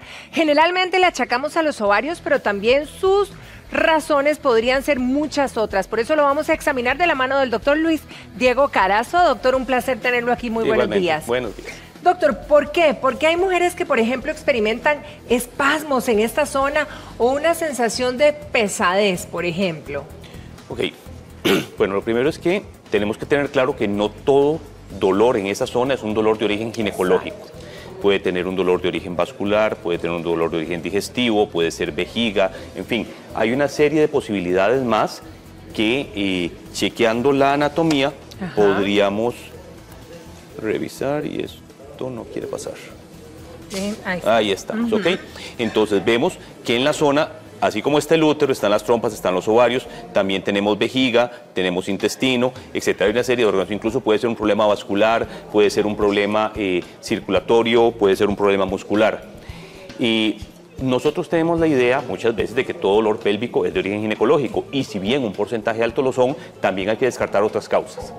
Y cosas tan sencillas, esa sensación de pesantez, de congestión, puede ser un proceso vascular básicamente por el hecho de que según la fase del ciclo, la paciente va a tener a retener un poco más o un poco menos de líquido y sobre todo los días de antes de que inicie la menstruación es muy frecuente que se sienta esa sensación congestiva de peso. Ahora, ¿qué pasa, por ejemplo, cuando esta pesadez o dolor va acompañado de náuseas y de vómitos? Náuseas y vómitos con mucha frecuencia son síntomas de origen digestivo, más que otra cosa. Si bien es cierto, podría ser, por ejemplo, un embarazo que esté iniciando. Generalmente la paciente, si tiene un poquito de dolor pélvico, una sensación de congestión y además está con náuseas y con vómitos, pues inmediatamente se le prende el bombillo, como dice uno, y piensa a ver si está con atraso, si no está con atraso, si está planificando, si no está planificando, es una prueba de embarazo. Pero sí, problemas digestivos pueden ser los que están causando esto también. Tenemos el teléfono en nuestra pantalla 88820606 para que usted pueda en este momento aprovechar y hacer su consulta. Una de las comunes también es, si tengo este malestar, si tengo dolor en esta zona, ¿verdad?, de la cual estamos hablando, pudiera ligarse a una infección genital, por ejemplo. Sí, los procesos infecciosos producen inflamación y la inflamación va a generar dolor. Y existe algo específicamente que se llama una enfermedad pélvica inflamatoria en la cual las bacterias colonizan la parte interna del útero y la parte de las trompas y pueden producir dolores sumamente intensos, cuadros muy violentos que son incluso en la gran mayoría de los casos de resolución quirúrgica. Son pacientes que hay que entrar, hay que operar, a veces hay que quitar una trompa, a veces hay que quitar los dos, a veces hay que quitar las trompas y el útero, en fin, es variable. Pero sí, existe la posibilidad perfectamente de que sea un proceso infeccioso. Generalmente cuando son infecciones leves, las vulvovaginitis normales, el flujillo normal que me pica, que me arde, una cosa así, ese tipo de infección la mayoría de las veces no provocan un dolor tan intenso. Cuando ya hay un dolor intenso ahí, que además se asocia con fiebre y otra serie de características, la gran mayoría de veces es porque ya el proceso es un proceso que ya está interno dentro del útero y sí es bastante más grave. Ahora, ¿pero qué pasa, por ejemplo? Porque suele suceder que confundimos una infección urinaria con una infección genital. ¿Hay manera de diferenciarla, doctor? Sí, en general, cuando lo que tenemos es una infección urinaria, la paciente va a experimentar ardor para orinar, va a estar orinando poquitos a cada rato, en fin, van a haber una serie de síntomas. Ahora, el problema que tenemos es que muchas infecciones vaginales irritan la zona de la salida de la uretra y entonces igual cuando la paciente orina siente ardor, siente molestias. Entonces, ¿qué es la forma más sencilla para poder diferenciar entre una y la otra? Si por pura sintomatología no podemos determinarlo, es hacerle un examen de orina. Ahora, eso es muy importante, el examen de orina antes de tomar la muestra, la paciente tiene que lavarse muy bien los genitales, empezar a orinar, descartar, digamos, la primera parte del chorro de la orina y después recoger la muestra, para asegurarnos que esa muestra esté lo más íntegra, lo más limpia posible y que no se nos vaya a contaminar de flujo vaginal, porque si se nos contamina, obviamente nos va a dar resultados diferentes a los que nosotros esperamos tener. Doctor, tenemos el caso de Luisa, ella tiene 32 años y lo que nos expresa es que le duele desde hace tiempo la parte izquierda del abdomen bajo, estaríamos hablando aquí, y además se le inflama. Hace un mes se hizo un ultrasonido y salió un quiste. Mi doctor me dijo que no era de preocuparse, sin embargo los dolores persisten como 2 o 3 veces por semana, tiene este cuadro de dolor aquí en esta zona. Ok, es muy importante establecer si ese quiste es el que está causando el dolor o no, porque nosotros tenemos el concepto de que quiste siempre va a ser algo malo y eso no es cierto. Sí. Todas las mujeres que no estén tomando pastillas, que no estén usando anticonceptivos hormonales, van a generar un quiste cada mes, que es un quiste folicular. Ese quiste va a crecer, va a llegar más o menos a 3 centímetros y cuando llega a 3 centímetros se revienta, de ahí sale el óvulo y esa es la ovulación normal. Entonces, encontrar quistes de menos de 3 centímetros en uno o en el otro ovario es algo total y completamente normal y probablemente eso estaba refiriendo al colega. La señora no nos dice el tamaño del quiste, entonces es difícil de valorar, pero un dolor que esté manteniéndose durante mucho tiempo y en esa zona podría orientar también a la posibilidad de que fuera colitis. Habría que examinar a la paciente para poder determinar cómo anda exactamente. La mayoría de los quistes de ovario son un proceso que crece en forma relativamente lenta y una vez que crecen o se deshacen o siguen creciendo, se mantienen igual, pero no es que crecen y se encogen y crecen y se encogen. Okay. Entonces esto de que la paciente se inflama unos días y se desinflama y se vuelve a inflamar y se vuelve a desinflamar, es poco probable que sea un problema ginecológico, sino que uno se orientaría más a un problema de origen digestivo, colitis específicamente. Ok, ¿qué pasa por ejemplo con una amiga televidente que también nos llama y nos escribe y nos dice que ella dio a luz y después del parto, de tener a su bebé, no ha cesado de tener ese dolor en el bajo vientre? Bueno, lo primero que tenemos que determinar es cuánto tiene de haber tenido el parto. No es lo mismo una paciente que tuvo un parto hace un mes a una paciente que tuvo un parto hace 1 año o 2 años. Entonces habría que ver el tiempo de evolución del problema. Y sí tenemos que tomar en cuenta que en el momento en que se produce el parto, a veces no hay desgarros de la piel, no hay desgarros de la mucosa vaginal y uno dice, qué bien, la paciente no se me desgarró, todo salió perfecto. Pero resulta que la piel y la mucosa vaginal tienen un coeficiente de elasticidad muchísimo más alto que los músculos, que las fascias, que los ligamentos. Entonces puede ser que la paciente tenga un desgarro interno que simplemente no se diagnosticó porque era imposible en el momento y ese desgarro le está produciendo dolor. Y sí es un desgarro que debe ser valorado por el ginecólogo para ver exactamente qué es lo que está pasando. Ahora tenemos otra televidente que también consulta y nos dice que ella estaba con un dolor pero en el bajo vientre, ¿verdad? Que uno dice hasta que siente, bueno, no le iba a decir cuando hemos estado embarazadas, cuando hemos estado nosotras embarazadas y que de repente a uno hasta le pesa y le duele abajo como si el bebé quisiera salirse. Y ella dice que se hizo todos los exámenes ginecológicos y que todo salió bien. Pero entonces el doctor le dijo y le sugirió que mejor se revisara el colon en este caso. Sí, como hablábamos, volvemos a lo mismo, tenemos una zona donde hay una serie de órganos que nos pueden dar dolor. Claro. Entonces, sí, ya descartamos causas ginecológicas. Partamos del precepto que dolor, en lo que nosotros hablamos, el bajo vientre o el hipogastrio, dicho en palabras médicas, y en una mujer siempre el primer especialista que debe valorar a esa paciente es el ginecólogo. Se deben descartar las causas ginecológicas que van a ser las más frecuentes, pero una vez que se descartan esas causas hay que investigar otras patologías, porque obviamente si la paciente tiene bien su útero, si la paciente tiene bien sus trompas, si la paciente tiene bien sus ovarios y el dolor persiste, es porque hay alguna otra cosa que es lo que está causando el dolor. Entonces sí, colitis podría ser efectivamente una de las posibilidades. Podría ser algo, una piedra en un uretero. En este dibujo no vemos, pero digamos los riñones van a estar por acá y el uretero pues un poco más abajo. El uretero baja hasta la vejiga. Si nosotros tenemos una piedra que está aquí, eso le va a estar produciendo dolores muy fuertes a la paciente y que ceden un ratito y vuelven a molestar. O sea, es un cuadro bastante aparatoso y la paciente va a tener ese dolor ahí, sobre todo si el cálculo se llega a enclavar cerca de la unión del uretero y la vejiga, y le va a producir mucho dolor, incluso un poco de sangrado con la orina y todo, pero es un cuadro ya un poquito diferente, pero son diferentes causas que siempre hay que investigar. Ahora, doctor, tenemos a otra amiga también que está en la etapa de la menopausia, pero ella apunta que mientras que tenía la regla, cuando tenía la regla tenía mucho dolor en esta zona pélvica, pero entonces ya desapareció la regla, pero los dolores continúan y permanecen. ¿Qué pasa con esto? Ok, el dolor de regla, lo que nosotros siempre conocemos culturalmente como dolor de ovarios, lo primero que tenemos que tener claro es que no son los ovarios lo que duele. Una paciente que ha tenido un parto muchas veces dice que un buen dolor de regla es como un dolor de parto, y es porque básicamente son lo mismo. Son contracciones del útero durante la labor de parto para expulsar a bebé, o contracciones del útero durante la menstruación para expulsar el tejido y el sangrado. Pero es el útero el que está provocando el dolor, no son los ovarios. Lo que pasa es que culturalmente nosotros siempre nos hemos acostumbrado a decir dolor de ovarios, y a la chiquita le viene su primera menstruación y le dice a la mamá, mami, me está doliendo, y mami le dice, sí, hija, te voy a dar una pastilla para el dolor de ovarios, y la chiquita aprende a decir que eso es dolor de ovarios sin que sea realmente la razón. Y si una paciente ha estado teniendo dolor con la menstruación, que generalmente es un dolor provocado por contracciones del útero, es diferente a si una paciente mantiene dolor durante todo su ciclo, porque entonces ya ahí la causa es otra.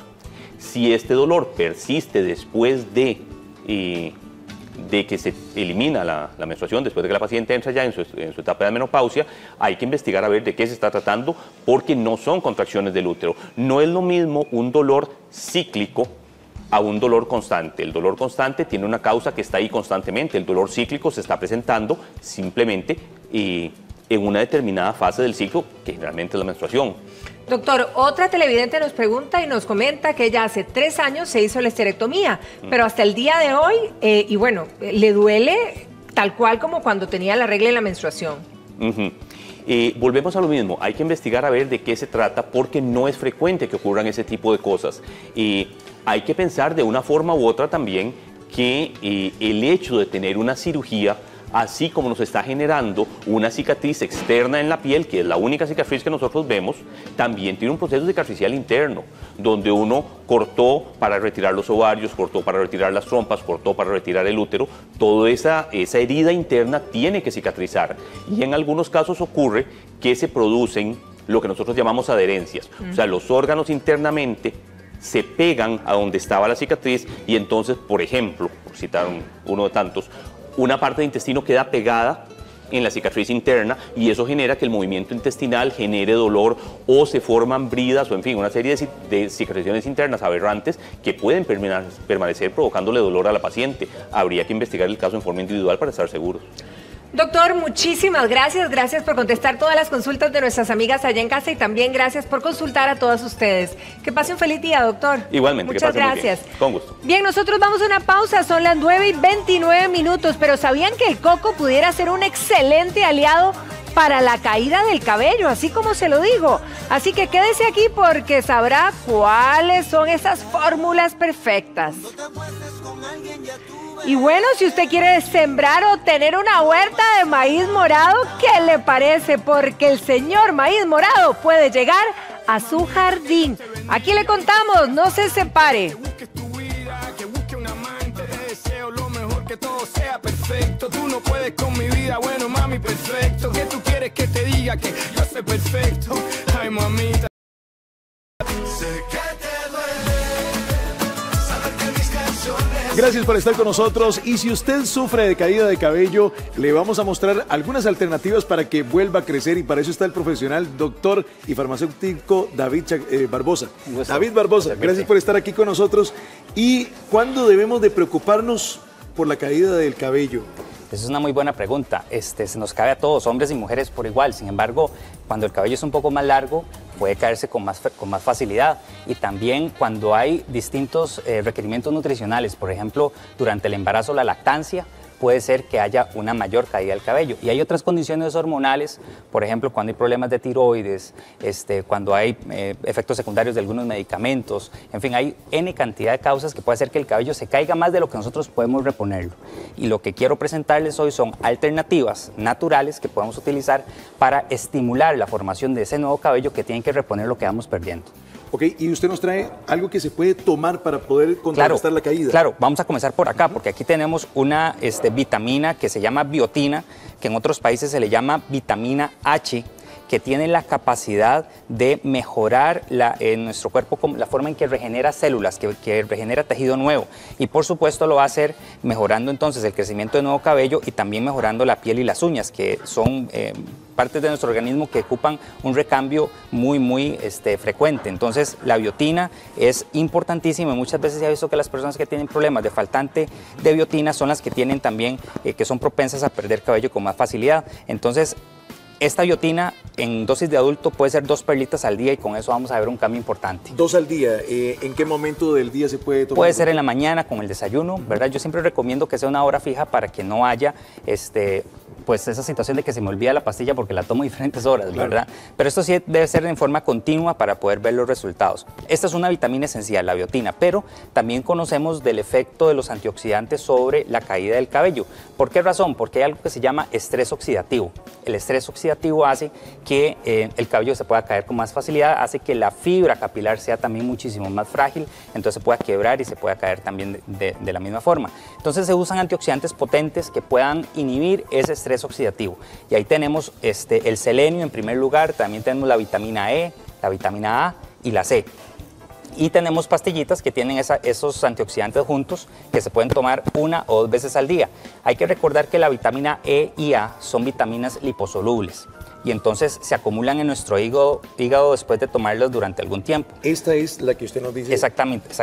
Vamos a colocarla aquí para que... Estas vitaminas hay que tomarlas durante 3 meses y luego descansar 1 mes, ¿verdad? Para que nuestro hígado pueda depurar esa vitamina E y A que se ha acumulado ahí. Entonces eso es importante que aplique no solamente con esta vitamina E y A, sino con cualquier otra vitamina E. ¿Cómo se llama esta, doctor? Esta se llama Prevenoma, pero tiene selenio, vitamina A, E y C. Selenio. Exactamente, que es precisamente para evitar el estrés oxidativo. ¿Qué cosas pueden generar estrés oxidativo? Puede generarlo, por ejemplo, el uso de químicos frecuentes, tintes, algunas de blowers. Las mujeres que se hacen algunos tratamientos en el cabello. Exactamente, todo eso genera un estrés oxidativo a nivel del cuero cabelludo y entonces genera fragilidad capilar que puede causar caída del cabello. Entonces, estas vitaminas lo que van a hacer es neutralizar ese estrés oxidativo, regular la acidez, el nivel de acidez y, por supuesto, entonces fortalecer el cabello. Evitar la caída también. Pero también no solamente está el estrés oxidativo, está el estrés pues que vivimos todos ahora con el corre-corre. ¿Sí? Entonces hay muchas veces que ese estrés es la causa por la que algunas personas tienden a perder cabello. Y ahí tenemos también opciones naturales como es el Fitocan 4, que es una mezcla de 4 plantas. Todas por supuesto son extractos de origen natural que ayudan a inducir un estado de relajación. Tiene pasiflora, valeriana, tilo y una planta muy especial que se llama Melissa officinalis, que la Melissa officinalis ayuda a controlar los niveles de ansiedad. Entonces las personas que pasan muy ansiosas y que a veces se pasan jalando el cabello y que pasan viendo a ver qué están comiendo y toda esa ansiedad del día a día, la podemos controlar con medicina natural con el Fitocan 4. Y ahora, aparte de esto que se puede tomar, usted nos trae una alternativa que se puede colocar en el cuero cabelludo. Claro, por supuesto. Bueno, aquí traemos, porque lo que hablamos ahora al principio que Patricia anunció era del coco, de las bondades del coco. El coco contiene una sustancia, una grasa que se llama ácido láurico, que es un excelente emoliente de la piel. Entonces, cuando lo aplicamos directamente sobre el cuero cabelludo, el aceite extra virgen de coco, gracias al ácido láurico, va a mantener humectada en nuestro cuero cabelludo y va a fortalecer el crecimiento del cabello. Además tiene potasio, que también es un ingrediente muy importante para nuestro cabello.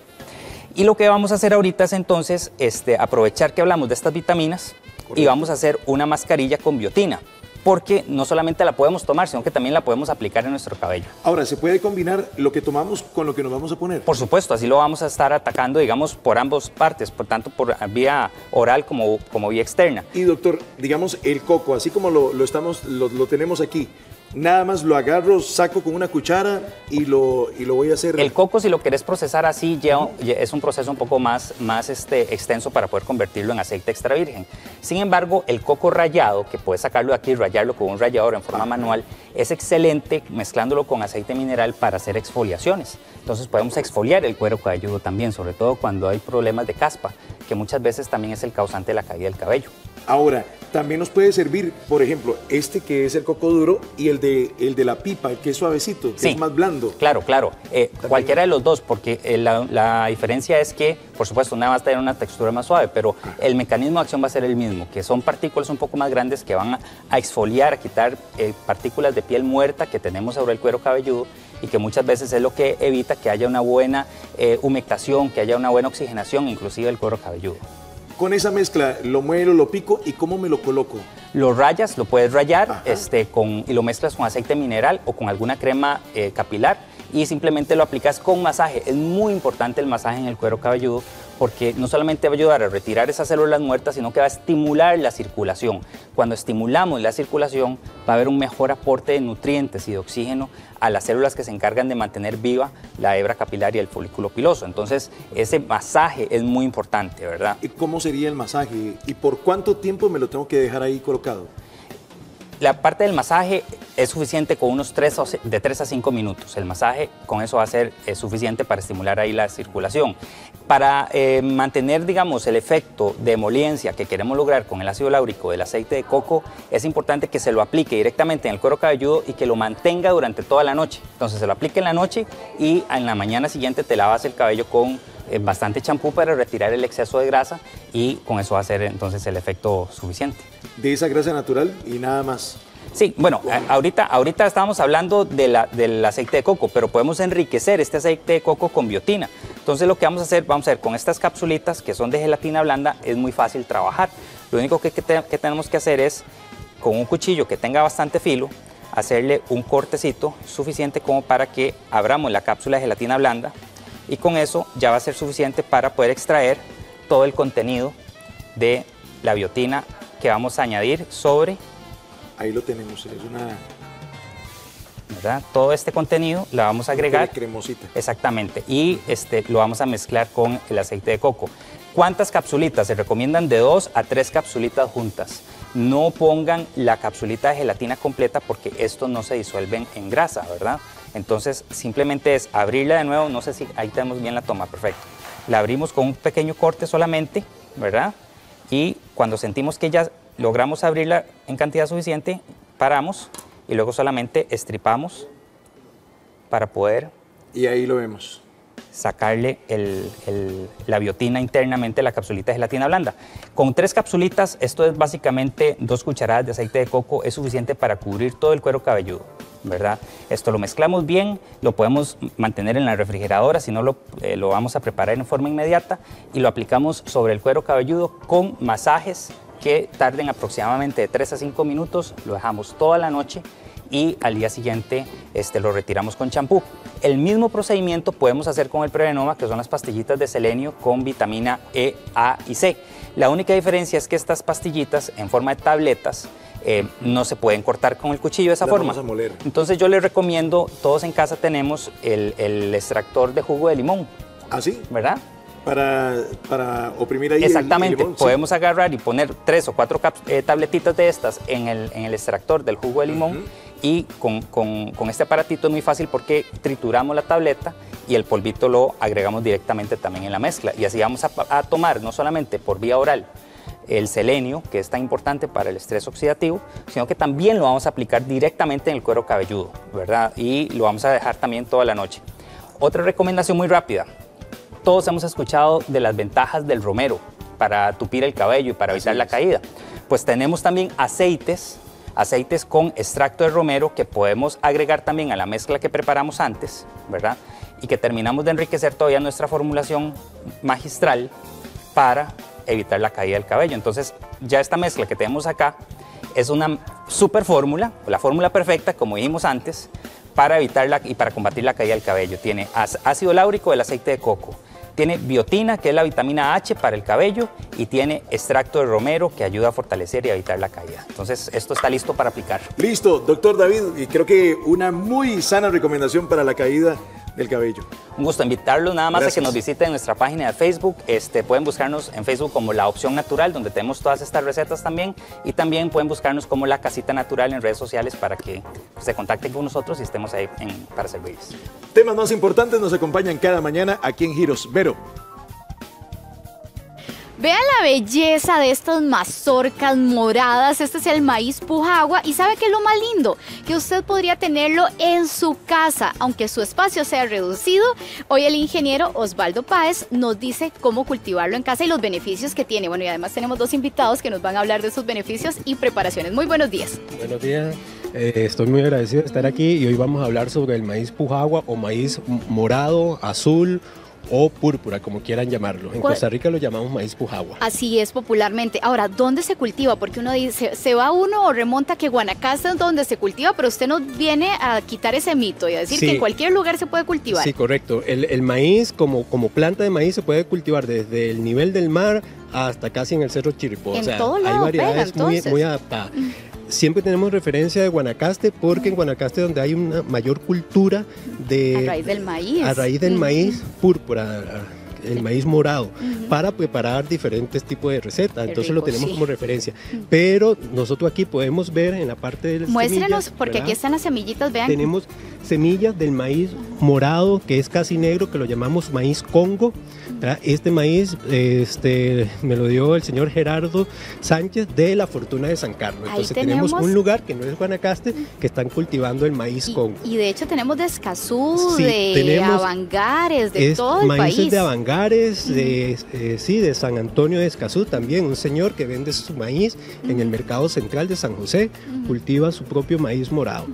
Y hay diferentes tipos en cuanto al tamaño de grano. Tenemos este de Liberia, que es un grano grande, es un maíz Pujagua mucho más grande. Ese está pochotón. Sí, y este de Escazú, que es un poco más pequeño. Y esos son las diferentes variantes que existen dentro del maíz Pujagua. En las zonas. Ahora, don Osvaldo, si yo quiero tener esta plantita, como la vemos acá, ¿cuál es la recomendación? ¿Podemos contactarnos con usted para que nos oriente? Sí, correcto. Bueno, en mi parte de mi trabajo como asesor y capacitador, precisamente, estar en el buscar las formas agroecológicas de cultivar estas plantas, no solo a nivel del campo de pequeños productores, sino que sea de una forma agroecológica y en forma de una agricultura urbana. Entonces, para que también lo podamos cultivar en nuestros jardines, en nuestras huertas. Que esa es la propuesta de esta mañana. No solo como una manera de ornato, como plantas ornamentales, sino como plantas alimenticias, como por ejemplo comer elotes, cosechar elotes. Nosotros en nuestra huerta, como una fuente de alimentación mucho más rica y de forma agroecológica, porque no vamos a cultivar un superalimento, ¿verdad?, lleno de agroquímicos. Tampoco es la idea. Entonces lo que tenemos que buscar son prácticas agroecológicas, que esos superalimentos con alto valor nutritivo sean cultivados de una manera sana. Muy bien, don Osvaldo, muchísimas gracias, y ahí ya dejamos su contacto para que la gente pueda tener esta variedad en casa. Y para conocer un poquito más, Debbie Leitón nos acompaña, y también Alonso Venegas, que es chef, nos va a decir cómo sacarle más provecho a esta variedad de maíz. ¿Qué tal, Verónica? Buenos días. Buenos días, Estamos Debbie. muy contentos, y para agregar a lo que está diciendo don Osvaldo, precisamente podemos preparar delicias, tiene antioxidantes, por lo cual es un excelente producto. Además tiene fibra, tiene proteína, nos ayuda a cuidar nuestro corazoncito, ayuda a subir el colesterol bueno. Son solo algunos de los beneficios que tiene este delicioso producto. Y además vemos aquí diferentes preparaciones que tal vez Alonso nos puede ir ayudando e ir conociendo un poquito más de ellas. Alonso, ¿cuáles son? Aquí, por ejemplo, estas son galletitas, o ¿qué son estas delicias? Porque todo se ve muy rico. Sí, buenos días. Buenos días. Bueno, acá tenemos muchas recetas deliciosas. Bueno, estas son galletitas de maíz morado, van ligadas con harina de trigo.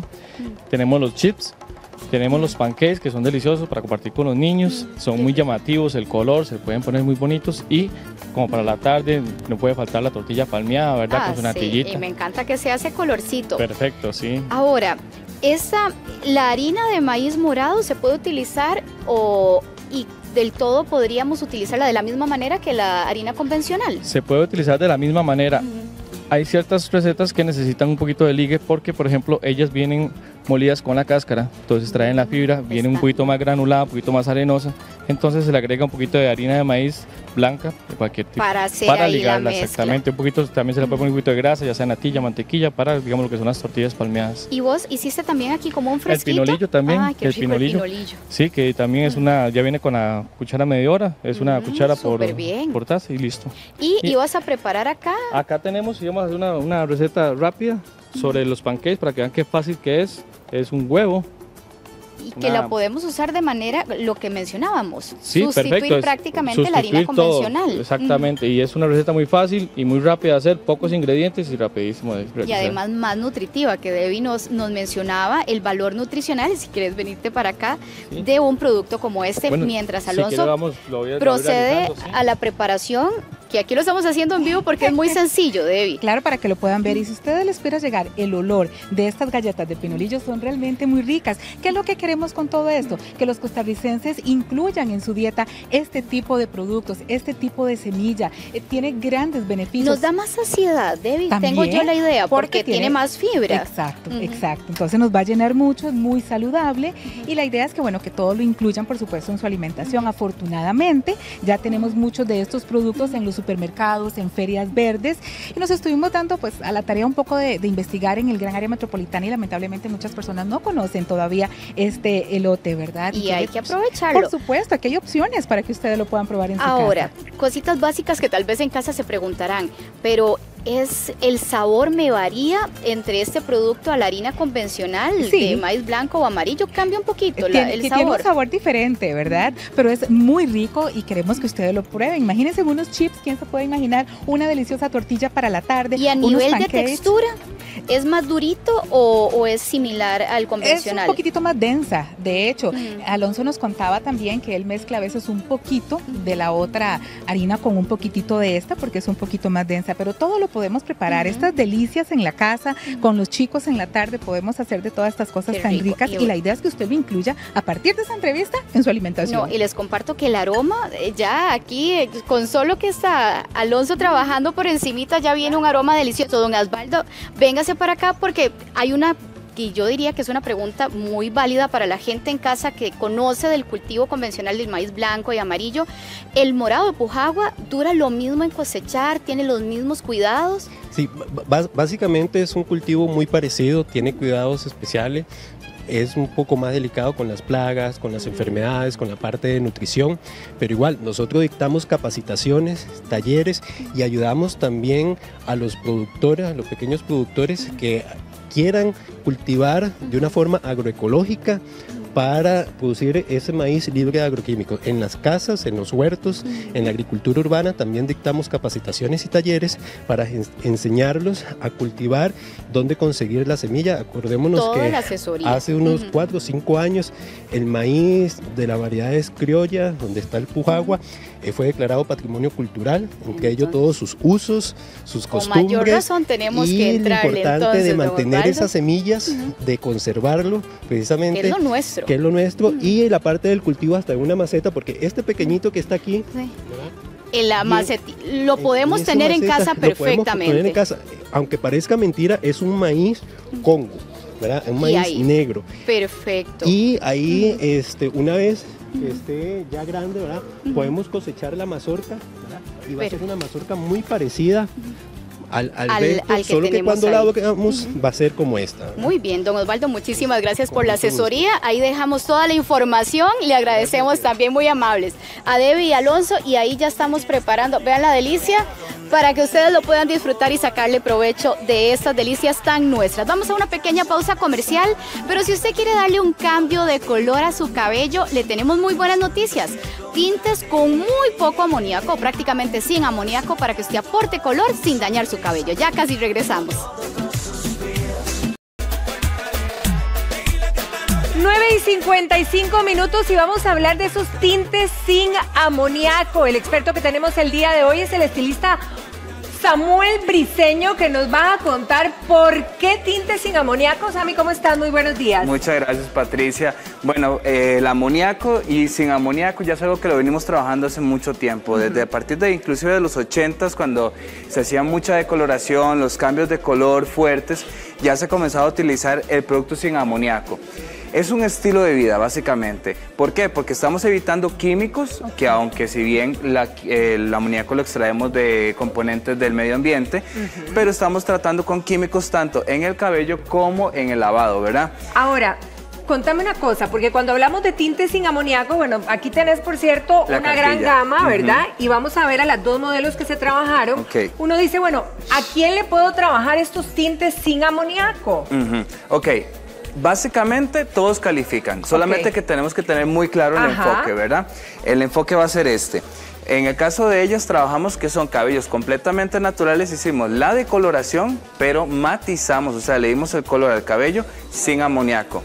¿Cuál era la idea? No alterar su base. O sea, vamos a ver a cada una de ellas que se dé la vuelta para verle el cabello completo. O sea, ¿se puede trabajar esto sin amoníaco del todo y lograr este efecto? En este caso en rubias y en el caso, digamos, bueno, porque ahí estamos viendo incluso como una degradación, ¿verdad? Un Hicimos un balayage aquí, ¿verdad? Y ves que su base natural no está alterada. Correcto. ¿Qué fue lo que utilizamos? Un tono para matizar ambos y obtener este resultado, sin alterar la base, como te dije.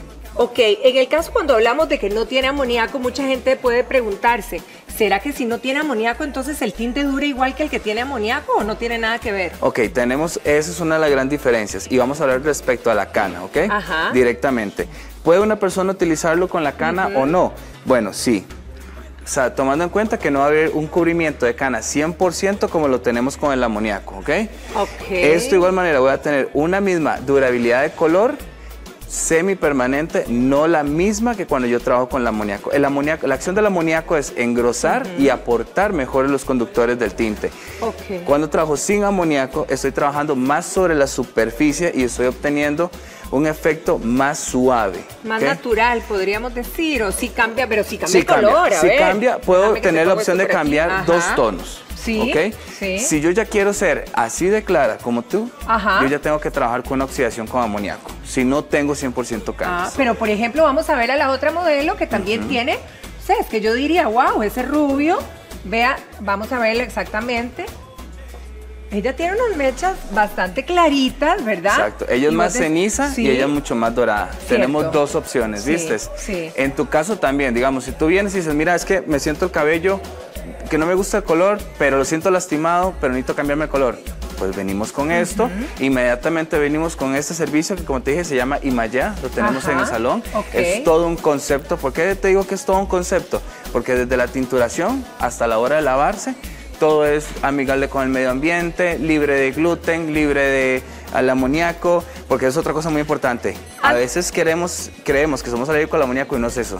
Es alérgico a los componentes que trae el tinte. Eso sí Trigo, es importante. PPD, o sea, los parabenos. Un punto, las mujeres embarazadas, ¿cuál es la recomendación con respecto al tinte? La mejor recomendación es trabajar sin amoníaco. Como en este caso, utilizando Imagea en este caso para que no tengan ningún problema con respecto, digamos, Mira, no es que el contacto con el amoníaco le va a causar un aborto. Eso en absoluto y nunca ha pasado. De hecho, alrededor del año tratamos de 8 a 10 coloraciones en promedio una persona. O sea, es imposible que haya una intoxicación por amoníaco, a menos que la ingieras. Entonces, para lo que se recomienda trabajar sin amoníaco en el embarazo es para que sea más noble, tanto para el contacto como para la mamá, como para el bebé, porque acordémonos que ya ahora existe lo que es un embarazo de alto riesgo.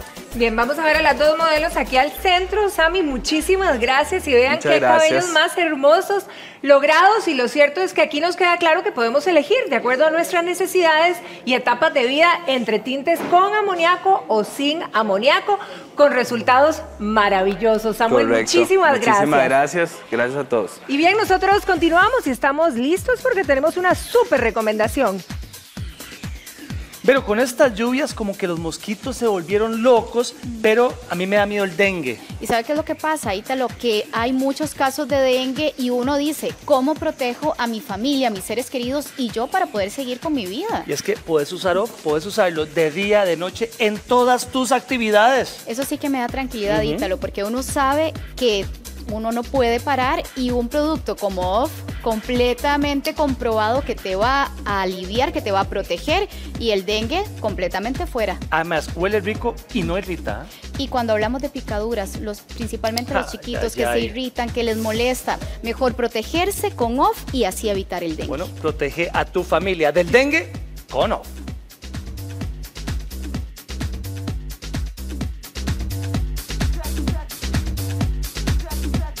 El banano es una fruta deliciosa y está también cargada de fuerza natural, de energía natural.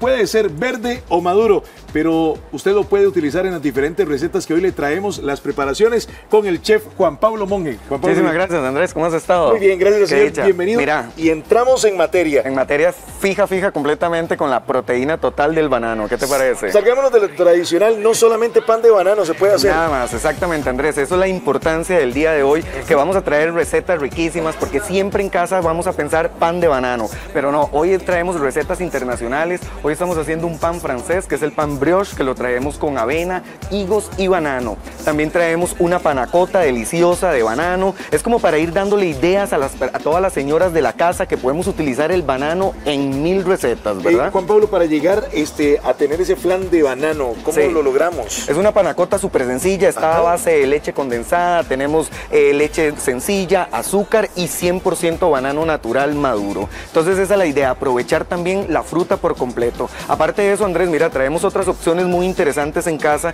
como son las tartaletas, que en este momento, mira, tenemos una tartaleta con un cooling de banano súper rico, que lo hacemos a base de azúcar moreno, un poquito de mantequilla y vainilla. ¿Cómo los podemos decorar? Mira, podemos tener una chantilly ya preparada, y aquí ya tenemos platillos y postres de super gourmet y muy sabrosos, ¿verdad? Y ahí la preparación del banano, porque esta es la base para algunos otros postres. Exactamente, como lo dijiste, estamos aprovechando lo que es el banano maduro, y aquí lo que hacemos es hacer como un puré, lo procesamos, lo ponemos en un sartén, un poquito de azúcar morena, vainilla, canela, y lo dejamos que él reduzca. ¿Qué es reducir? Que agarre esta consistencia, que se nos ponga espesita, ¿verdad? Mira que aquí yo la tengo para que todos en casa la puedan ver. Ahí Entonces está. aquí tenemos la preparación, es un cooling que no solamente para esto se puede usar, sino para rellenos de queques, rellenos de cualquier preparación que nosotros tengamos. Juanpa, de estas tartaletas pasamos a una receta que usted dice, esta es mi especialidad. Vamos a hacerla súper sencillo. A veces en la casa dicen torta chilena, dulce de leche. No, equivocados. Hoy tenemos la receta de la torta chilena de banano. Mira qué rico. Entonces aquí tenemos unas galletas. ¿Qué vamos a usar? Las mismas galletas que hacemos para la torta chilena. Le vamos a colocar dulce de leche, Nutella, o caramelo, lo que tengamos. Le vamos a poner una galleta encima.